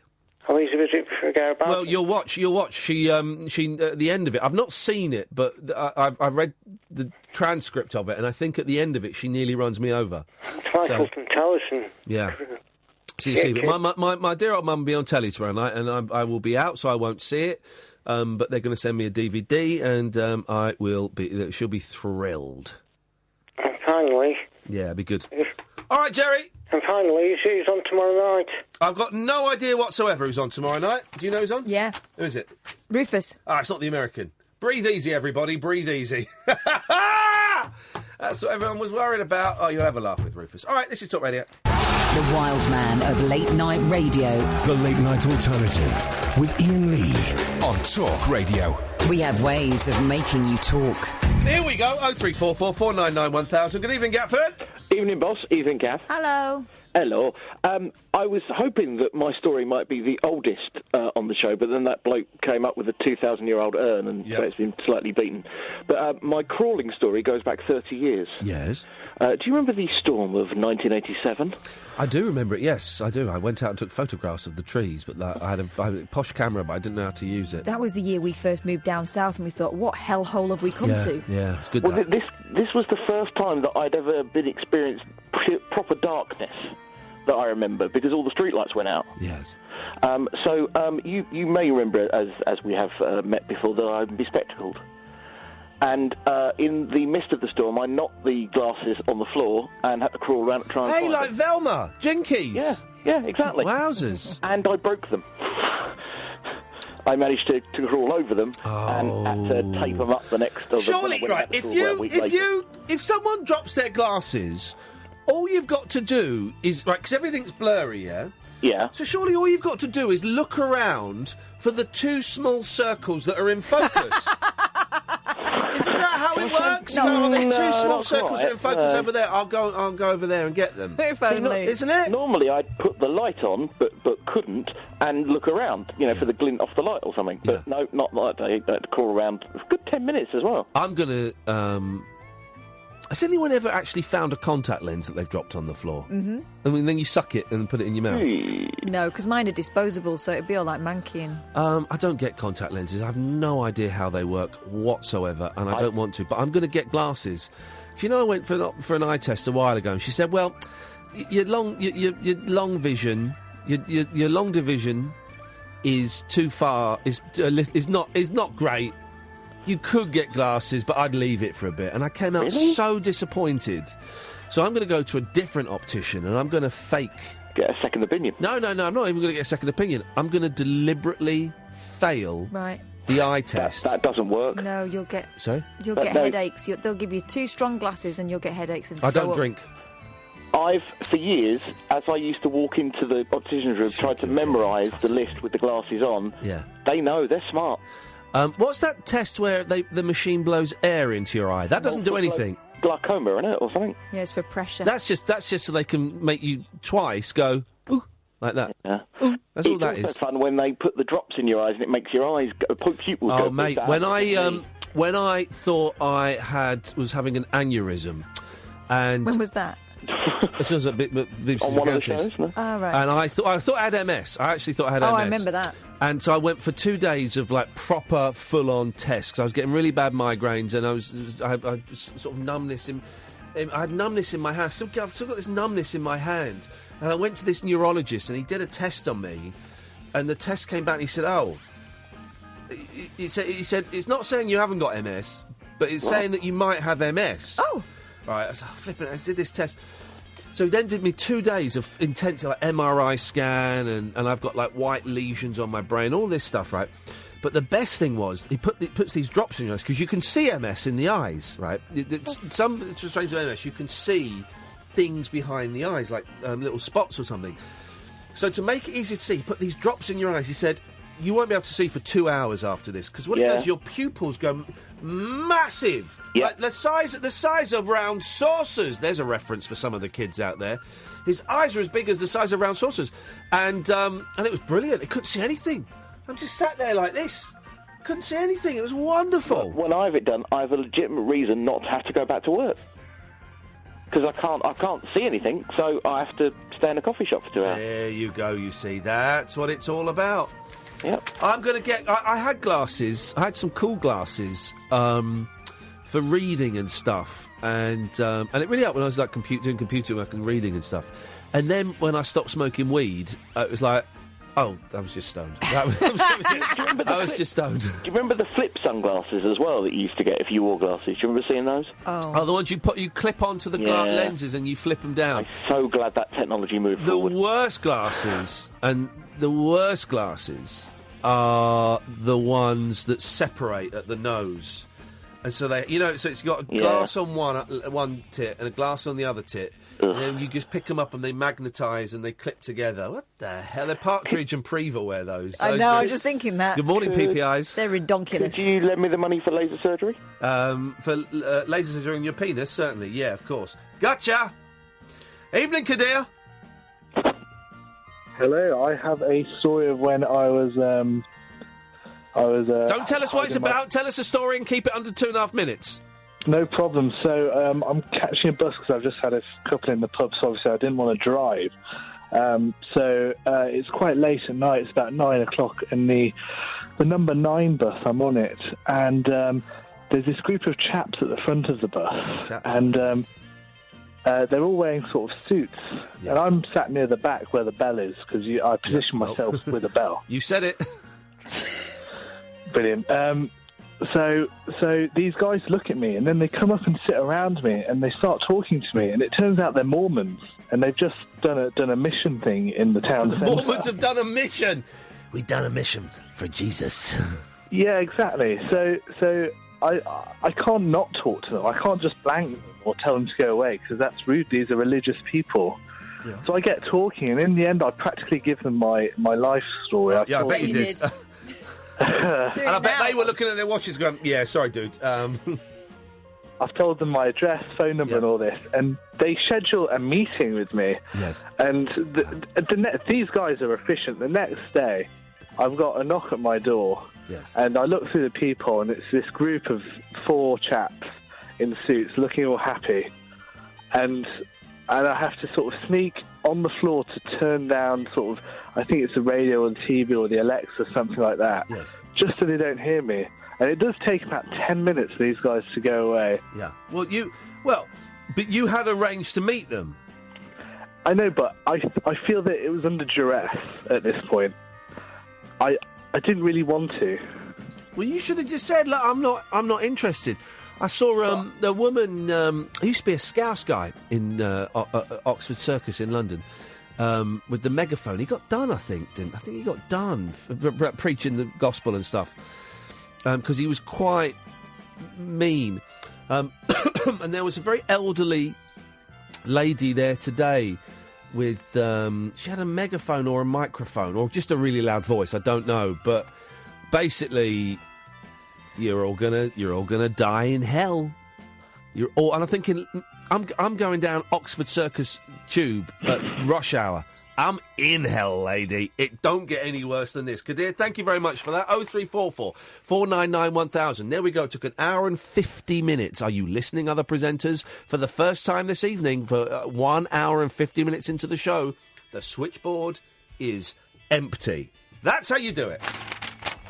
0344 499 1000 is the telephone number if you want to give us a call.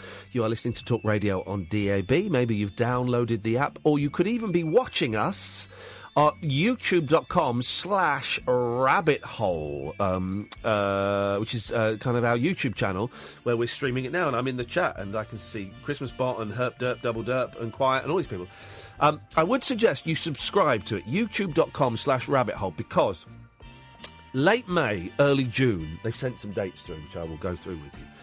Kath and I are going to try and do something which I don't know is technically possible. Right. Loads of people were helping me on Twitter yesterday, so some of you will know about it. But we are going to, at the Bill Murray pub in London, we're doing it in London, and if it works, we'll take it around the country as well. We're going to do a live TV show on YouTube. Okay, it's not proper telly, but it's the future. We're going to do a live TV show with an audience. You'll be able to buy tickets. We're going to have a guest as well, and we're going to stream it on YouTube. It will last... It's going to last about 45 minutes. This is all coming to me. It was just a silly idea I had the other day. So it'll be kind of like the Rabbit Hole podcast, but we'll have a guest that we'll interview. Kath and I are going to make a couple of little short films. If you guys have any short films that you think might fit our tone of humour, that you would like shown on the Rabbit Hole... it's called the Rabbit Hole TV show with Iain and Kath or whatever, I don't know. If you've got like a short film, no more than 2 minutes, right? I mean, if it's really funny, more than 2 minutes, that you'd like shown, it'll be shown to the audience. We'll have a screen there. Literally, I'm just working this out as I'm saying it. We'll have a screen there so the audience can see it, but we'll also stream it as part of the show, so it will come on the thing. Send me an email, Iain@iainlee.com. Iain@iainlee.com, and we might show it. Yeah. That's as far as I've got. I'm also thinking as well, if you've got an interesting story, and I'm going to leave it as vague as that, if you've got an interesting story that you think you could tell in sort of 5 to 7 minutes, or less, also send me an email, Iain@iainlee.com, because I'm just thinking of something like that. I was going to say to you that was a good idea. Yeah, a good idea. So, this is what we're after for the Rabbit Hole TV show, which will be happening live. And it'll happen live on YouTube, so you can watch it. I think we might take phone calls as well. We'll see. That may be a step too far. And then you can watch it afterwards again. So, what we're after is short films, sort of 2.5 minutes, really. Guest suggestions, although I'm thinking we might ask Adam Buxton if he's around. And if you've got a story, a story that you think people might get something out of, doesn't have to be funny, can be straight, can be serious, can be... But it can be funny, it can be all those things. Yeah, it can be any of those things. Then Iain@iainlee.com.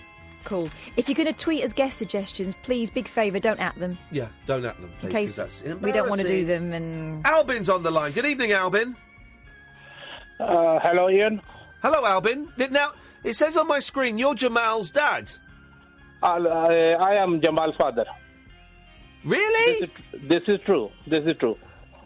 Little birdie told me earlier, Jamal been phoning you. Yes. You tell him he can be De Niro. Right. Yes, I did tell him that, and, yes. He can be... there is only one Rupert Pupkin, Iain. He cannot be De Niro. He's Jamal Pupkin. There's only one Rupert Pupkin. Tikanis? King of comedy. Yeah, Albin, Tikanis? Iain, listen, Iain. There is only one Pacino. Only one Tony Montana. Not Jamal Montana. So, why you tell him he can be De Niro?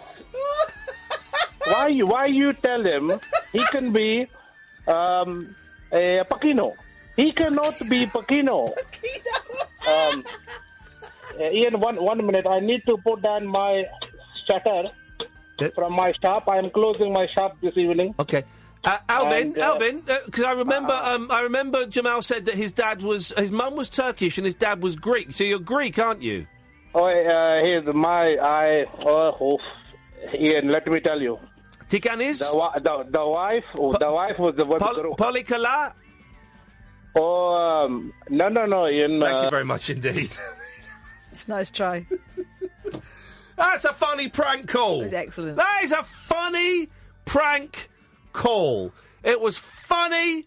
It was affectionate. It was a little bit racist, but it was on the right side. It was a callback to something earlier. Pacino. He's not Jamal Montana. Oh, that was a great call. We'll have that. Thank you, buddy. There we go. We'll have that. So, yeah, go youtube.com/rabbit hole, and there's loads of videos on there. There's loads of 11 o'clock show. We stream this show on there most nights. I stream my gaming on there. I realise that's a niche thing, but it's going to get bigger. And we're going to make silly videos, and when we get to 5,000 subscribers, we'll do something. I'll show me tits or something. I don't know what we'll do. But yeah, so sort of late May, early June, we are going to do we're going to have a go at doing a live TV show. I don't know if technically it's going to be possible. So I'm going to have a little play around with my computer, probably next week, because everyone's going away for half term. So I shall have a little play around and see if I can get the technology to kind of do what I want it to do. It'll be two cameras, maybe 3 cameras. We'll see. But that's the plan. Thinking big, man. You got to think big. And the other day is this a pre-recording news? Good, because I'm on a roll now. The other day I was asking loads of questions about it on Twitter. And then I thought, it's people going, it might not work because of this, and it will slow your computer down, and maybe you should get a newer computer, and it's going to be tricky and all this. And I thought, stuff this. This is too hard. And then I remembered, Catherine, our thing. Don't be afraid to fail. So if we go and we sell tickets for a thing and we have 100 people there and we say we're going to stream a live TV show, if it doesn't work. They'll still get a show. We'll still have a fun evening. We'll still have a guest there. We'll still got to interview a guest. We'll still have short films to show. We'll still have people come in and maybe standing up and telling their stories, or sitting down and telling their stories, whatever. So it'll still be an event, and don't be prepared to fail. And I was thinking the other day, what is going to be the next thing? This is the next thing. This is the next thing. And I'll tell you about the Rabbit Hole podcast in a bit as well. 0344 499 1000 is the telephone number. This is the Late Night Alternative with me, Iain Lee, on Talk Radio. The Late Night Alternative with Iain Lee on Talk Radio. We have ways of making you talk. I'm a truck. Say, mister, are you a truck? Yeah, I'm a truck.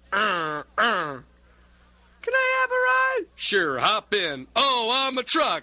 I'm a truck. Say, mister, you ride good. Mind if I turn on the radio? Go ahead. Now the chart topper on this week's Top 30 Countdown. I'm a truck. I'm a truck. So let's just analyse that song for a second. That's Wild Man Fischer. So he's singing a song, I'm a truck. And look, let's break it down. Let's just break it down. Let's just go to the start of this song. Here we go. I'm a truck. He's singing, right? I'm a truck. Say, mister, are you a truck? Yeah, I'm a truck. Can I have a ride? Sure, hop in. Oh, I'm a truck. So he's a truck. A young hitchhiker, possibly a child, we don't know, climbs inside him for a ride. And once in there, they turn the radio on, and the radio is playing the song, I'm a truck. I'm a truck. Say, mister, you ride good. Mind if I turn on the radio? Go ahead. Now the chart topper on this week's Top 30 Countdown. I'm a truck. I'm a truck. Say, mister, you ride good. Do you want to hear the pop song from that album? Of course I do. Where is it? So Wild Man Fischer was a mentally ill homeless guy that used to sing on the streets of LA, and Frank Zappa exploited him. There's no other way around it. Exploited him. I had the Wild Man Fischer album, and it cost me close to £100. What? Yeah, it was really rare. And then I sold it for like 65 quid. Well, I was clearing stuff out. I should have kept hold of the Wild Man Fischer album. So some of the songs are... I'm looking for Let's Do the Taster. Let's do the taster while my love is a waster. So some of the songs are just him singing Acapulco in the studio, and some of them, Frank Zappa and the Mothers of Invention are playing. Let's do the taster. Hang on a minute. Maybe I haven't got it on here. Taster. No, you're telling me it's not there. Let's do the taste. Hang on a minute. We're going to have to go through every single track on the album. Hang on. Hello, this is Larry Fisher. Thanks for buying this collection of... Okay. Golden Rhino Records. Nope.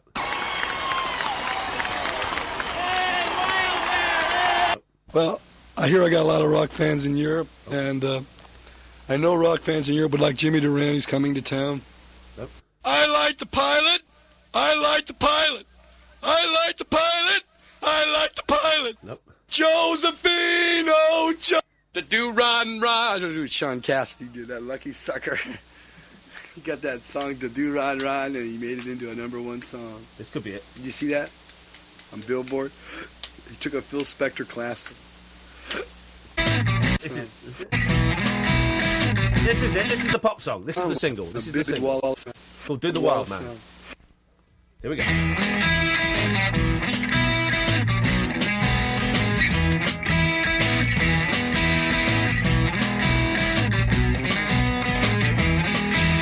There's a new dance going round the land. Come on, everybody, do the wild man.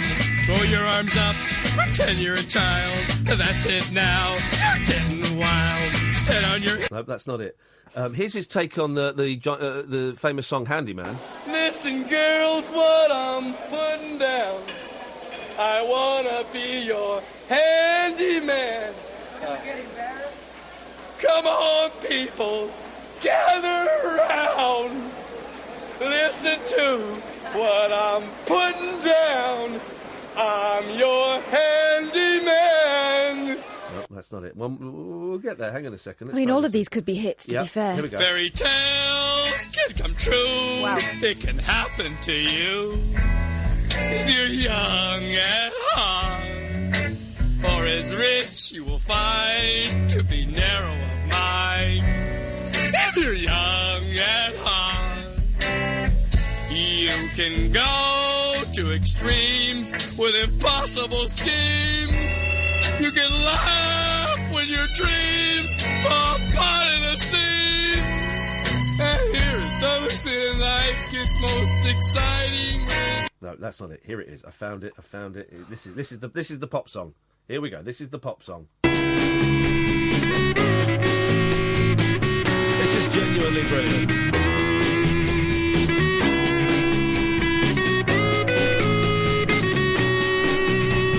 Let's do the taster when my love was so great. There when the things of the past were just as good as the rap. As well, I knew a girl, I just know one certain girl who taught me the taster, and it's good as the twister. Come on, let's do the taster when my love was so great. There when the things of the past were just as good as the rap. As well, I knew a boy, I just know one certain boy who goes around making things and all around taste. Come on, let's do the taster when my love was so great. When the things of the past were just as good as the rap. As well, I knew a nurse, see, just a one certain nurse, see, who goes around putting things in everyone's purse. See, come on, let's do the taster when my love was so great. When the things of the past were just as good as the rap. As well, I knew a doctor, just a one certain doctor, who goes around putting things in everyone's doctors. Come on, let's do the taster when my love was so great. When the things of the past were just as good as the rap.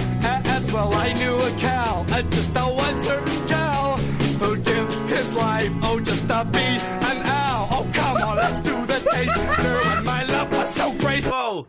I knew a cow, just a one certain cow, who'd give his life just to be an owl. I mean, that's poetry, isn't it? Technically, he was a bull then. Yeah. Cow, just a one certain cow, who'd give his life, just to be an owl. Oh, come on, let's do the taster when my love was so great. When the things of the past were just as good as the rap. As well, I knew a cat, just a one certain cat, who'd climb a mountain, just for a rat. Oh, come on, let's do the taster when my love was so great. When the things of the past were just as good as the rap. And that is how you do the taster. Oh, now come on, darling. Oh, now let's do the taster. And then that is how you do. Etc., etc., etc. Let's go to Jamie. Good evening, Jamie.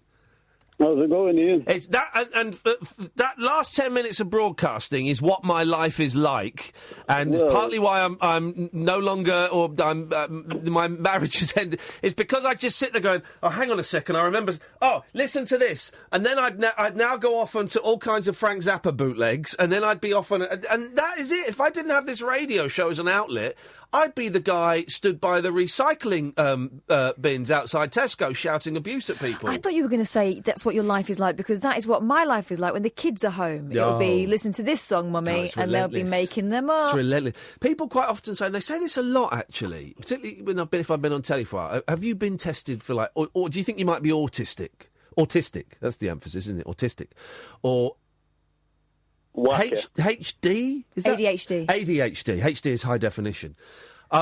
And I'm not. I think I've been tested for it. I don't think I've been tested for it, but I think my psychiatrist, I think I might have raised it with my psychiatrist. Of course you're not. Listen, Just excitable. Liking and focused. Weird lists and stuff doesn't necessarily make you autistic. It makes you a bloke. Yeah, I'm focused. I'm just focused. I'm focused, Jamie. What you got for us, Jamie? I'm phoning up about the beginning of the show. You were saying about like hiding from people and stuff like that. Yeah, go on. It was Andy. I was agreeing with Kath, the awkwardness of it, and waiting, but waiting for the tension. Yeah.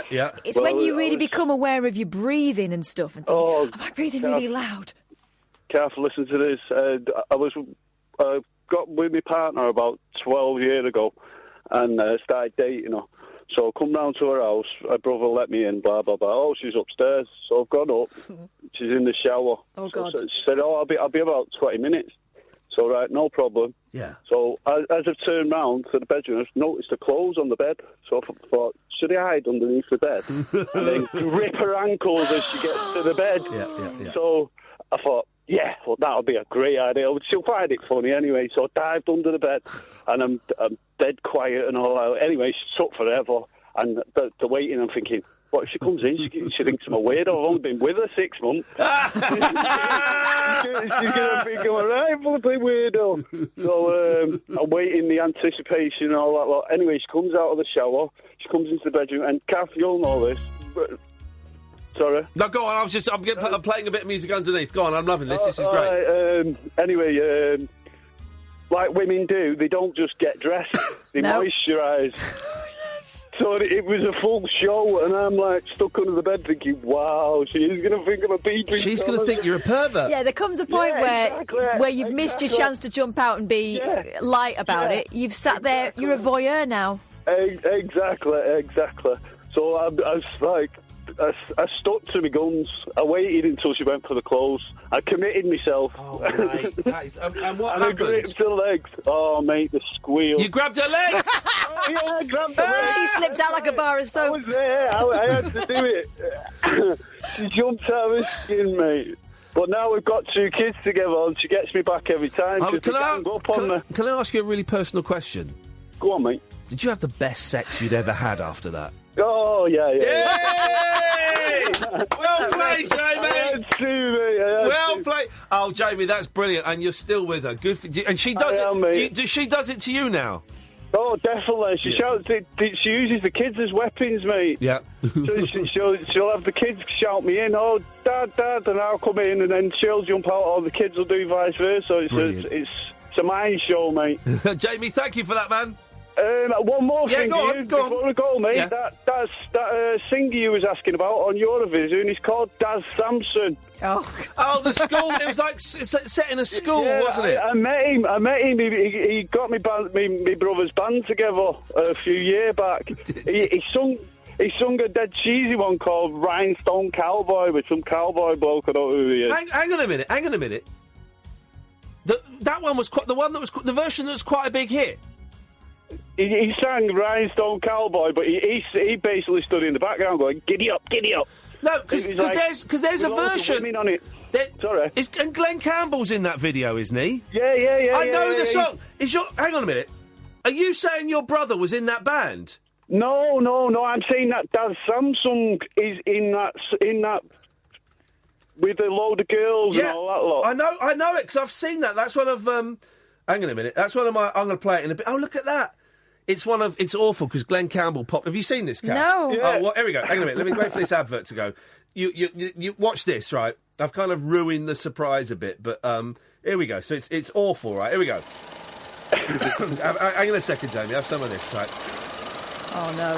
It's awful. This is not how Glenn should be remembered. Sexy cowgirls. Yo, party people in the house. I got those tops. Showdown time. The year 2002, Ricky and DAZ taking you back to the wild, wild west, okay? Here we go. Oh, God, no. It's worse. He's wearing red combat trousers. Now are all the cowboys ready? Are all the cowgirls ready? Here we go, look out. Like a rhinestone cowboy. No! Riding down on a horse in the stars It really is. I'm Gee going to tweet. whiz. I'm going to tweet that, Jamie. Was he ill then? No, that was 2002. Oh, God, I hope you forgot that. Yeah, like I said, he ain't my brother, mate. He tried to get my brother in a band. They did end up forming a band called the Young Offenders Institute, but it's a mad story. Jamie, thank you for that, mate. Another time. That's a great call. Thank you, fella. Cheers. Take it easy, mate. Ta-ta. There we go. What a nice guy. 0344 499 1000 is the telephone number if you want to give us a call. This is the Late Night Alternative on Talk Radio.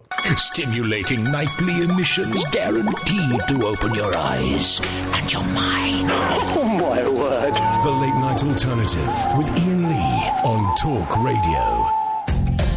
0344 499 1000. This is Talk Radio. You can listen on DAB. You can listen on app. You can download. You can go to the website talkradio.co.uk. Paul Ross will be on at 1. Radar figures are out. Our show is down a little bit, which I'm actually really pleased with because I thought it would be down a lot. Because I don't know if you remember, guys, I was away for 5 weeks. So I don't know what the station is. Do you know what the station has done as a? I think we're doing all right. Okay. Well, this show's down a little bit. In terms of radar, in terms of digital, straight up like a... apparently I'm not allowed to tell you the numbers, but let's just say people listening online, it's like way up. So that's groovy. We can say that. That's groovy. The test will be in the next 3 months as to whether the jungle... paid off. The jungle punt paid off in that way that I hoped it would. But the digital shows that it has, so I'm very, very happy with that. Let's go to John. Good evening, John. Hello, Ian. Hello, John. What you got for us? I'm sure the ratings are going to shoot up soon. Here we go. Well, because you've called in.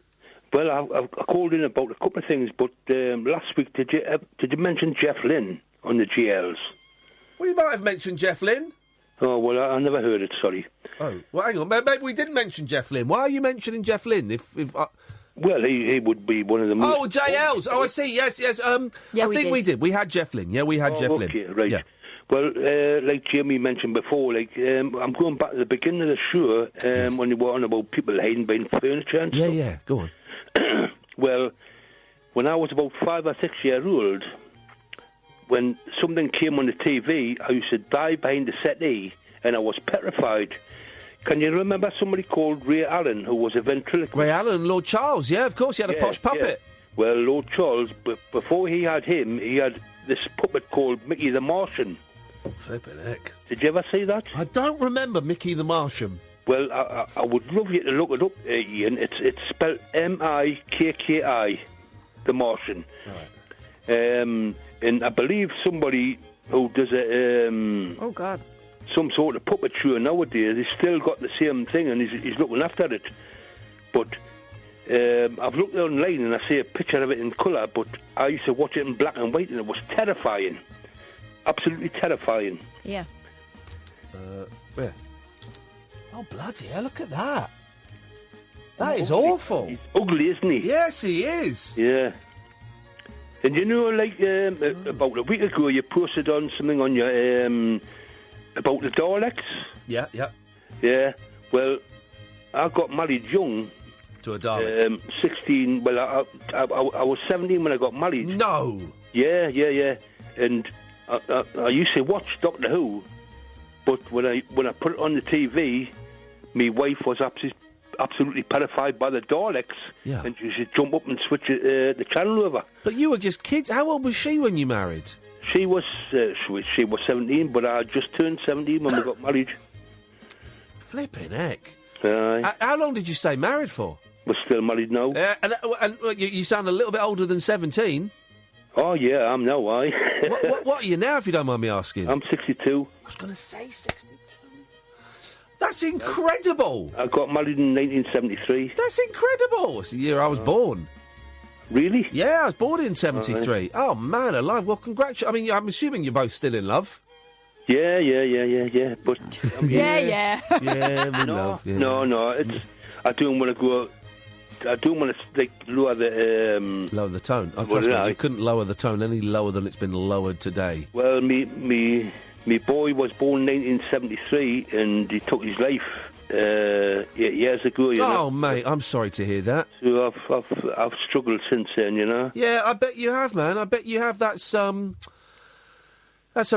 tragedy. I'm really sorry that happened. Aye. But I mean, you know, it's what you've got to go through, isn't it? You know. Well, how are you both doing as a result of it? Well, we do struggle, you know. You know, time does heal. People, you know, everybody says that, but it does. You know, it does heal a bit. It's a cliche because it's true. It certainly numbs the pain. Yeah, but you never forget, do you? You never forget. Oh, of course not. No. Have you two had like help from outside? I don't necessarily mean like doctors and stuff, but family and have you there been people that you could talk to? Well, I've had like counselling, you know. Yeah. Did that help? Well, I've had a lot of other things going on in my life, so it's not just that. But I mean, you know, I'll be honest, I was suicidal when I was 19, but, you know, we're both together now, so, you know, we've stayed together and that's it, you know. So. Here's the thing that I'm really getting to grips with.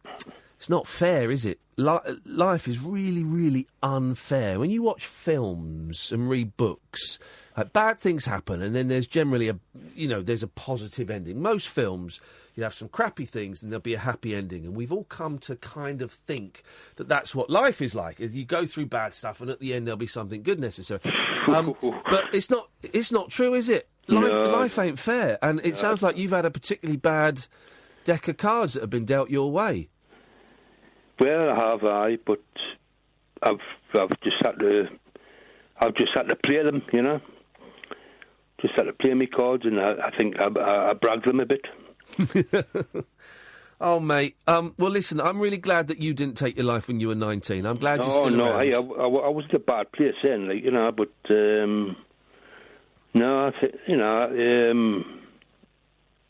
life changed a lot. I don't know how to say it. You know, you take what you have. You forgive people and stuff like that. You know, and you just take it as it is. You know. Can I ask what your boy's name was, or would you rather not say? No, it was Mark Watson. He had a nickname, Darky. Darky. You couldn't use that nickname, Darky, now, could you? Why was he called Darky? Well, there was a. Obviously, it was like Marky and Darky was a bit of a rhyme. Okay, yeah. But there used to be an engineering firm next door to it, and his kids used to go in and pinch stuff. Yeah. You know? And he was one of them. I don't know what he used to steal. Just little bits of metal and this, that, or that, you know. That's what kids do for a kick, don't they? So he was like Clarky's Darky. That was his nickname. Oh! What a terror. He was a great kid. I bet he was amazing. I used to work with him, you know. I was working with him just before it happened, you know. Do you have... Again, if I ask anything you don't want to answer, say, did he leave a note? Did you have any idea? Do you have any idea why he decided he thought that would be a good option? But I had a note left before then, before the thing happened, and I don't know how I came across it. But he wasn't very good with English, put it that way. Right, yeah. And it took a lot of deciphering, but I've just kept that to myself. Nobody else knows about it. Not even your missus? No. Wow, that's a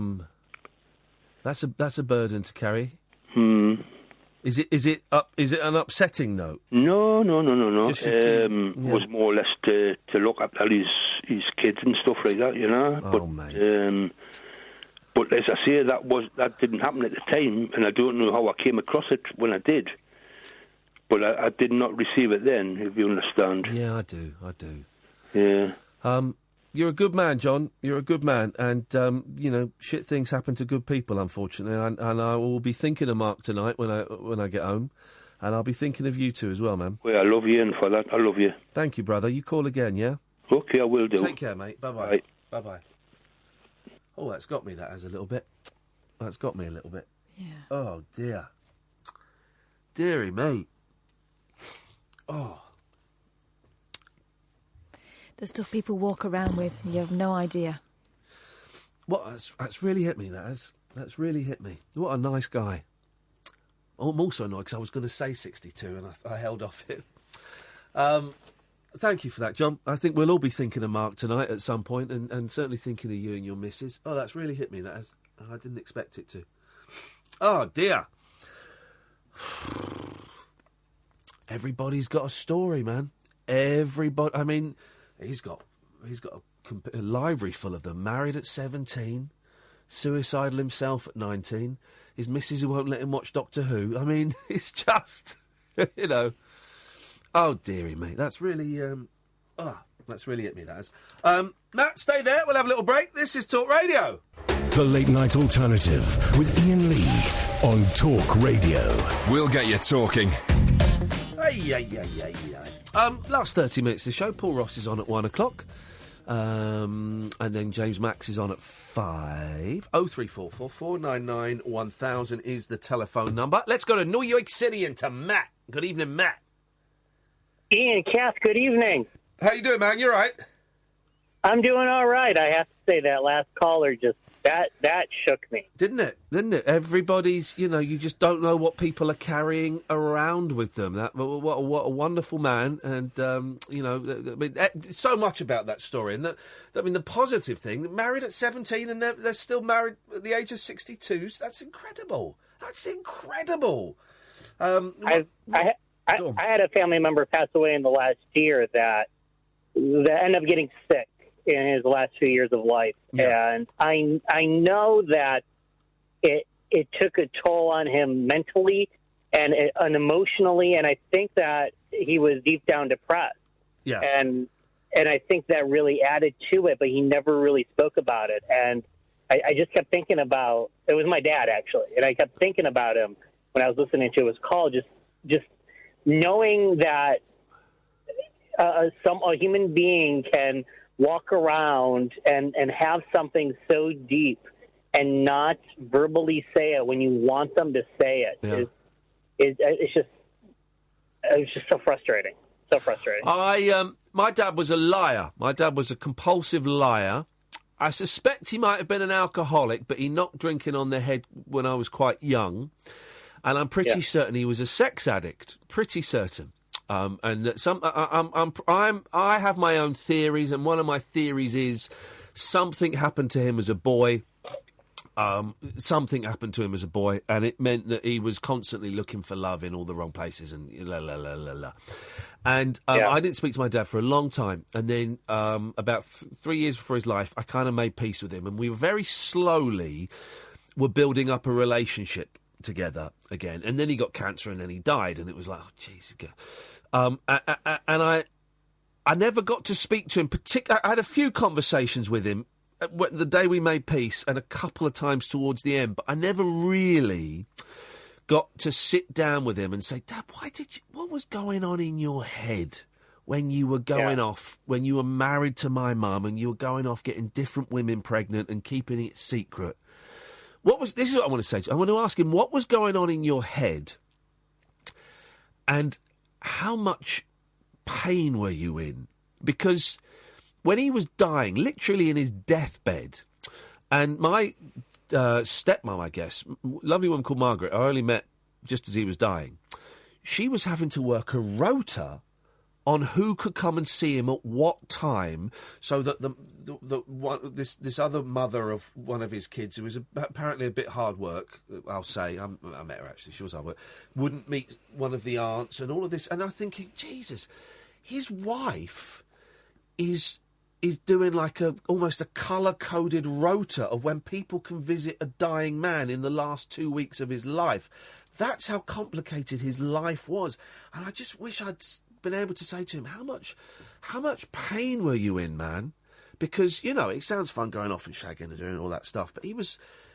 The energy, the mental energy in keeping this family's secret from us, and this family's secret, and the lies he was telling, all of them. The thing is, right, it's like, other women aside, there's children there. He's a father to all those children. How do you do that while... Do you think he would have...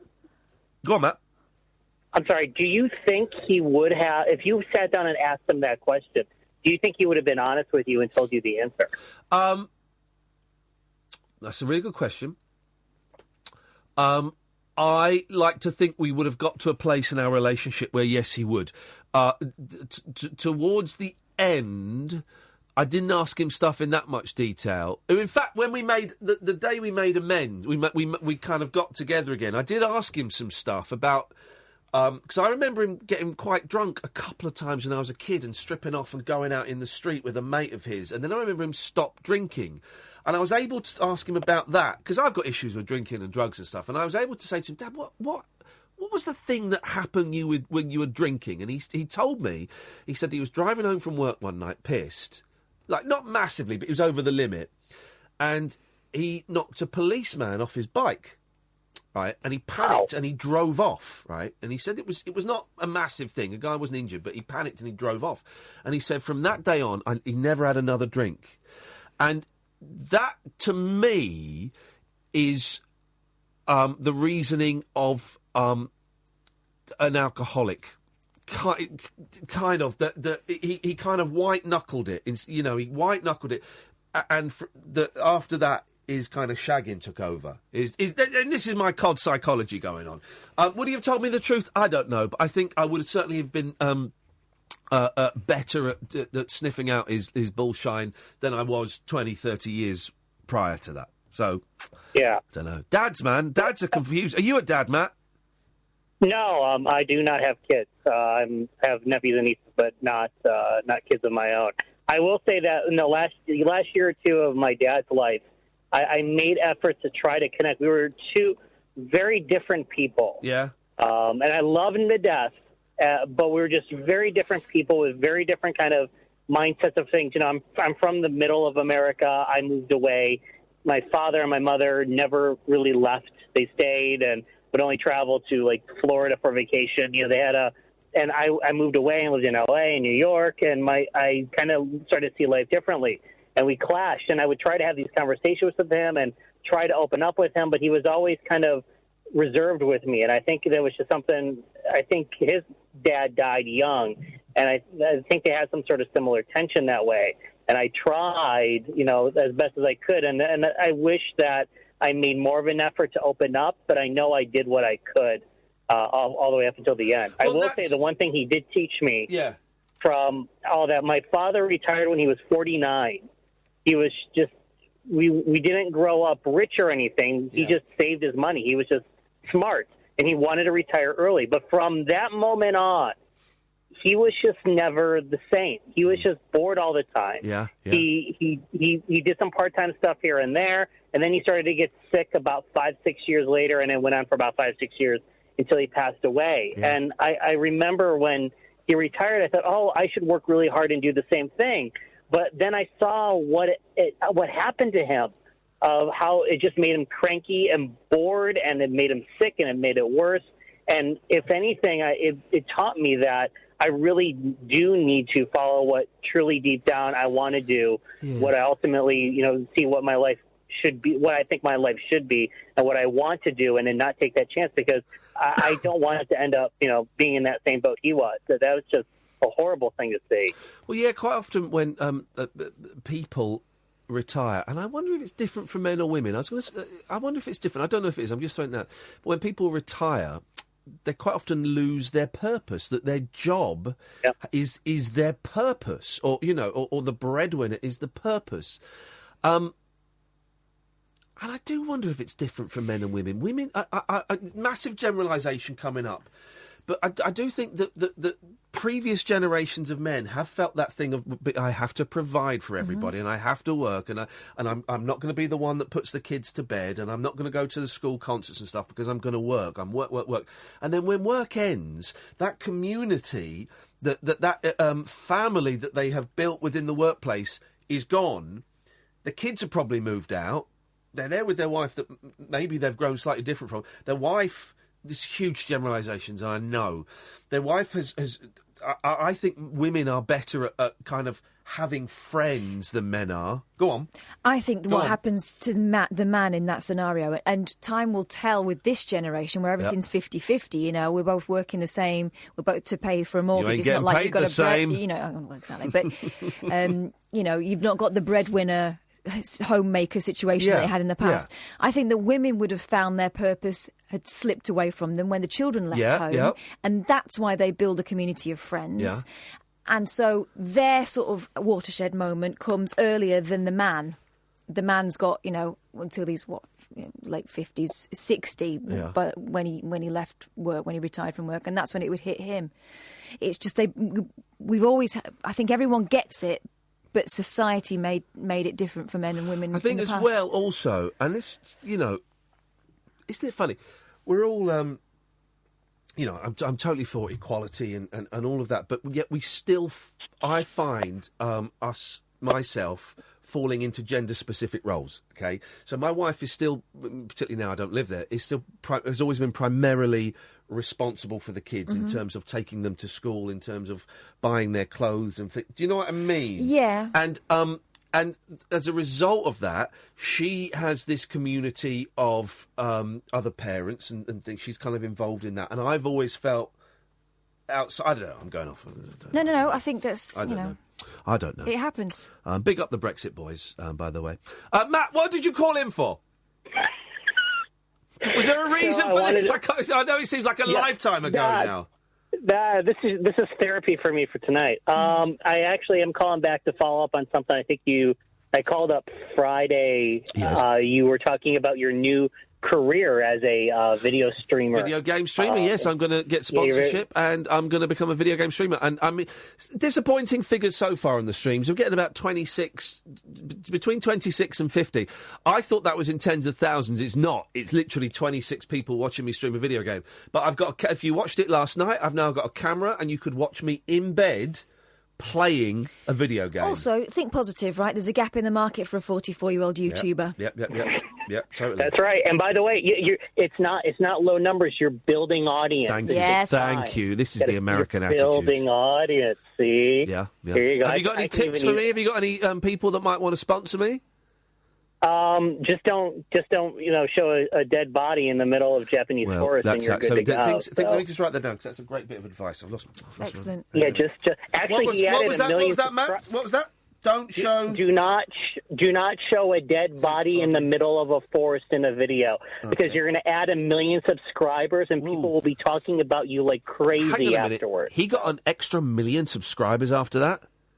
Right. He gloated. He actually gloated about that in his return video about 2 or 3 days ago. Let me cross out the word "don't." That was after the apology video that no one believed. So now it reads: "Show a dead body in a Japanese forest." Yeah. Matt, excellent advice. I do have one point. You went on American TV, and anyway, but there is a video. There is a thing I wanted to mention. Is have you heard of mukbang? Mukbang. No, I haven't. It sounds great. Mukbang. Mukbang. It is. I think it's mostly South Korean. I think there might be some other. Don't Google it just yet. Let's just wait what this is. Go on. Yeah. No, it's totally safe. Oh, okay. I thought it was going to involve dead bodies. Okay, right, fine. Yeah, no, not that. Mukbang. People. It is a thing. There are people that make tons of money doing this, where they sit in front of a camera and eat. And people will watch them because loneliness is such a big deal in that part of the world, and people kind of eat alone on their own and don't eat with a lot of other people. So these streamers stream themselves eating food. People will eat along with them and watch this video and send them donations. And there are people that make a living doing that. It is a real thing online. You say people, generally quite attractive women. Yeah, there are a few men, but yeah, there is that element of it as well. But again, there could be a market for a 44-year-old British male to do that as well. Especially because the internet, everyone likes a niche. Exactly, and also he's bearded, so you get the extra thing of him trying to get the stuff out of his beard when he's finished. Hang on a minute. It's win-win. All right, Matt, you've eaten crap on television, so it's not that far of a difference at this point. Thank you very much indeed. I'm going to watch a mukbang. My mukbang today is another lazy day of mine, like every other day. You know, like the more I'm getting comfortable with this whole YouTube and camera. I just like don't care. You know, I have a little bit of eye makeup on because it didn't come off yesterday because I was so lazy and drunk. I was tipsy. I don't remember how I got home yesterday. She's cooking. She put cheese on some, like, noodles. That's too much food, isn't it? I've got that microphone.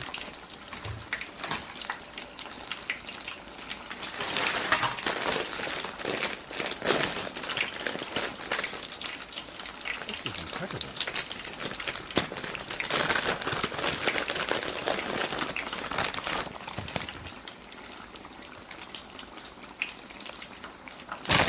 A lot of cheese on there. All right, let's get to That's a lot of food. I have a feeling that it's gonna... She's eating. Oh, yeah. You love it. You love it. Oh, no, she's a... Eggs are always good.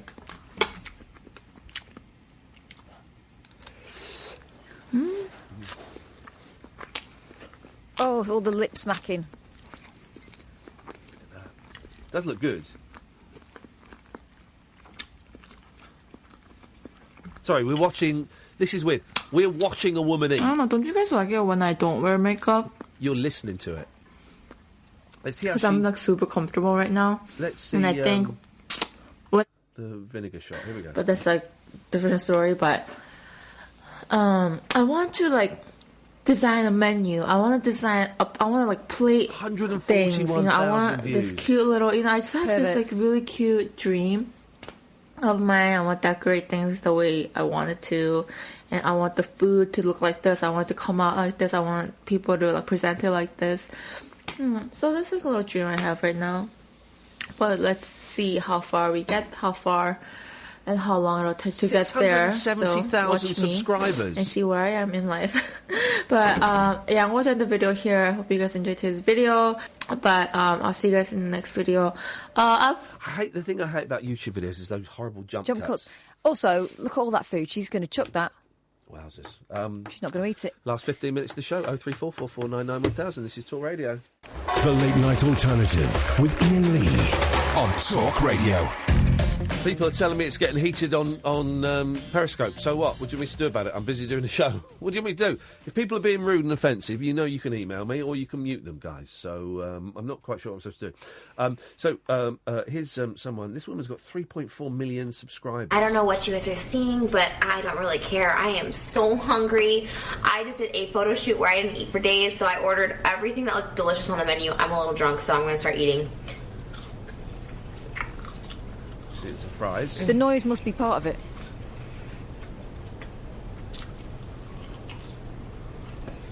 I ate so much champagne. Please don't fall, French fry. No, you fell. We had champagne as props and I drank them. Because they weren't This is the weirdest thing, guys. Look at this shrimp tempura. I told myself it's so huge. I told myself I wasn't gonna do a mukbang in 2018 until I lost 20 pounds. I lost 12 pounds. It's good. I love food, but it's not me. What is that? What the hell is that? That's the weirdest. Tomorrow's a mukbang special. Because I don't even know what that is. I can't work that out. But it seems like you've got to eat as noisily, basically do everything your mother told you not to do. Talk with your mouth full. It's just horrible. She's got 3.4 million subscribers. That's got over 500,000 views. This one's got 1.5 million views. Same woman. Here we go. Chili's Bar and Grill and Papa John's Eating Show. Okay, guys. I meant this to be a really epic eating show at Chili's. It's so late now. I ordered this food at 3 o'clock. It's 6:30. I'm sure it's cold food. And I have a pizza coming because I literally canceled with Postmates. I'm going to explain the whole story, but I literally canceled with Postmates an hour ago because it took him 2 hours to get here and he was still so lost when he was 10 minutes away. Oh my gosh, Postmates. Sometimes I love you, but seriously. And he was so lost and he just couldn't understand what I was saying. He did not speak English, so it was just like, I just emailed them and I was like, I need this order canceled. I'm just going to order pizza. I'm so hungry, you guys. It is like... Okay, so 2 deliveries. I'm going to just throw that into the microwave. I mean, all that's the obscene. If she's got 1, 2, 3, 4, 5, 6... Again, my favorite part of all eating shows, posting 6 trays of food on there. This is when you know it's getting out of hand, my eating show. And she's bringing more out of the There's more out, 7. These are like the little poppers, and she's not got the pizzas out yet. So there's like 7 of those in this. For me, because I haven't really day tomorrow. I mean, so good now. Listen, no one's that hungry. That's crazy. But I think she is. Now come the crisps. Got a packet of crisps. Spiders over here. But what? I don't. The The ASMR, I get. I get it. Right, it's kind of a kink thing, and it gives you a little tingle. It But me so cranky. This has got to be kinky, hasn't it? Full story in a minute. I mean, there's no flesh being shown. The other one, she was in a t-shirt and nothing else, but you couldn't see anything. This. But it's like the sloppy eating's a thing, isn't it? Crazy. Okay, let's. No, it's not sexual. Though, read the comments. She effing downed that first onion ring. I love it. I don't know why it took so long to arrive. Takes out 20 boxes of food. Oh yeah, we should put these in I understand what she's saying in this video. Honestly, people always say Trisha is fat, but for the amount she eats, she is actually really thin. I don't mean that in a mean way, by the way. I watch these because I'm too poor to buy my own food. My personal trainer put me on this low-carb diet. I'm craving so much carbs, and watching her eat makes me feel better. Why do I like watching people eat? She has 7 plates of Chili's food and 5 boxes of Papa John's food. I would eat a slice of pizza and 3 cheesy fries and pass out from eating too much. Wow, Trish is a true goddess. Is it because, right, it's generally quite rude to watch someone eating, isn't it? This is just some extra rice. If you go out for a meal with someone, yeah, you're both eating at the same time, but you will stop eating to talk. You put your fork down to talk and stuff. I've seen people eating. Yeah, but you wouldn't sit there and watch someone eating, unguarded. Well, I'm not a stranger. But I've seen people. Well, no, I've watched. But you never watch people in restaurants. Yeah, but I don't sit. But you know, you've got to do it carefully. When we were in Wings in Hull, we were watching people eat. Yeah, but I didn't pull up a chair and just sit opposite them and Hey, look at the picture of that one. What's she putting in her mouth there? The 10-calorie challenge. Oh my gosh. Girl versus food. Okay, what's up, everybody? Today I am doing the ultimate eating show. It's called a 10K calorie a day challenge. 10,000 calories in one day. Now, I know a lot of you guys are probably like, Trish, bodybuilders are doing this, and they're working out and all that stuff, and you're right. I'm not a bodybuilder.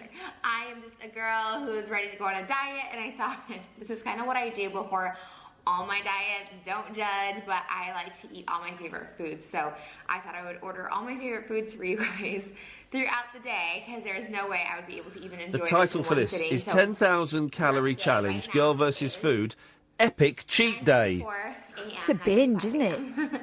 This is weird, man. This can't be healthy for anyone, either doing it or watching it. I will be going about my day, of course, but I will always come back here to this spot to eat my meals, so. She's got a big box of Krispy Kremes and a 4-pint jug of milk, which she's swigging from. Straight from the bottle. She's got a shirt on that says, always hungry. There's a drink coming up from a place I can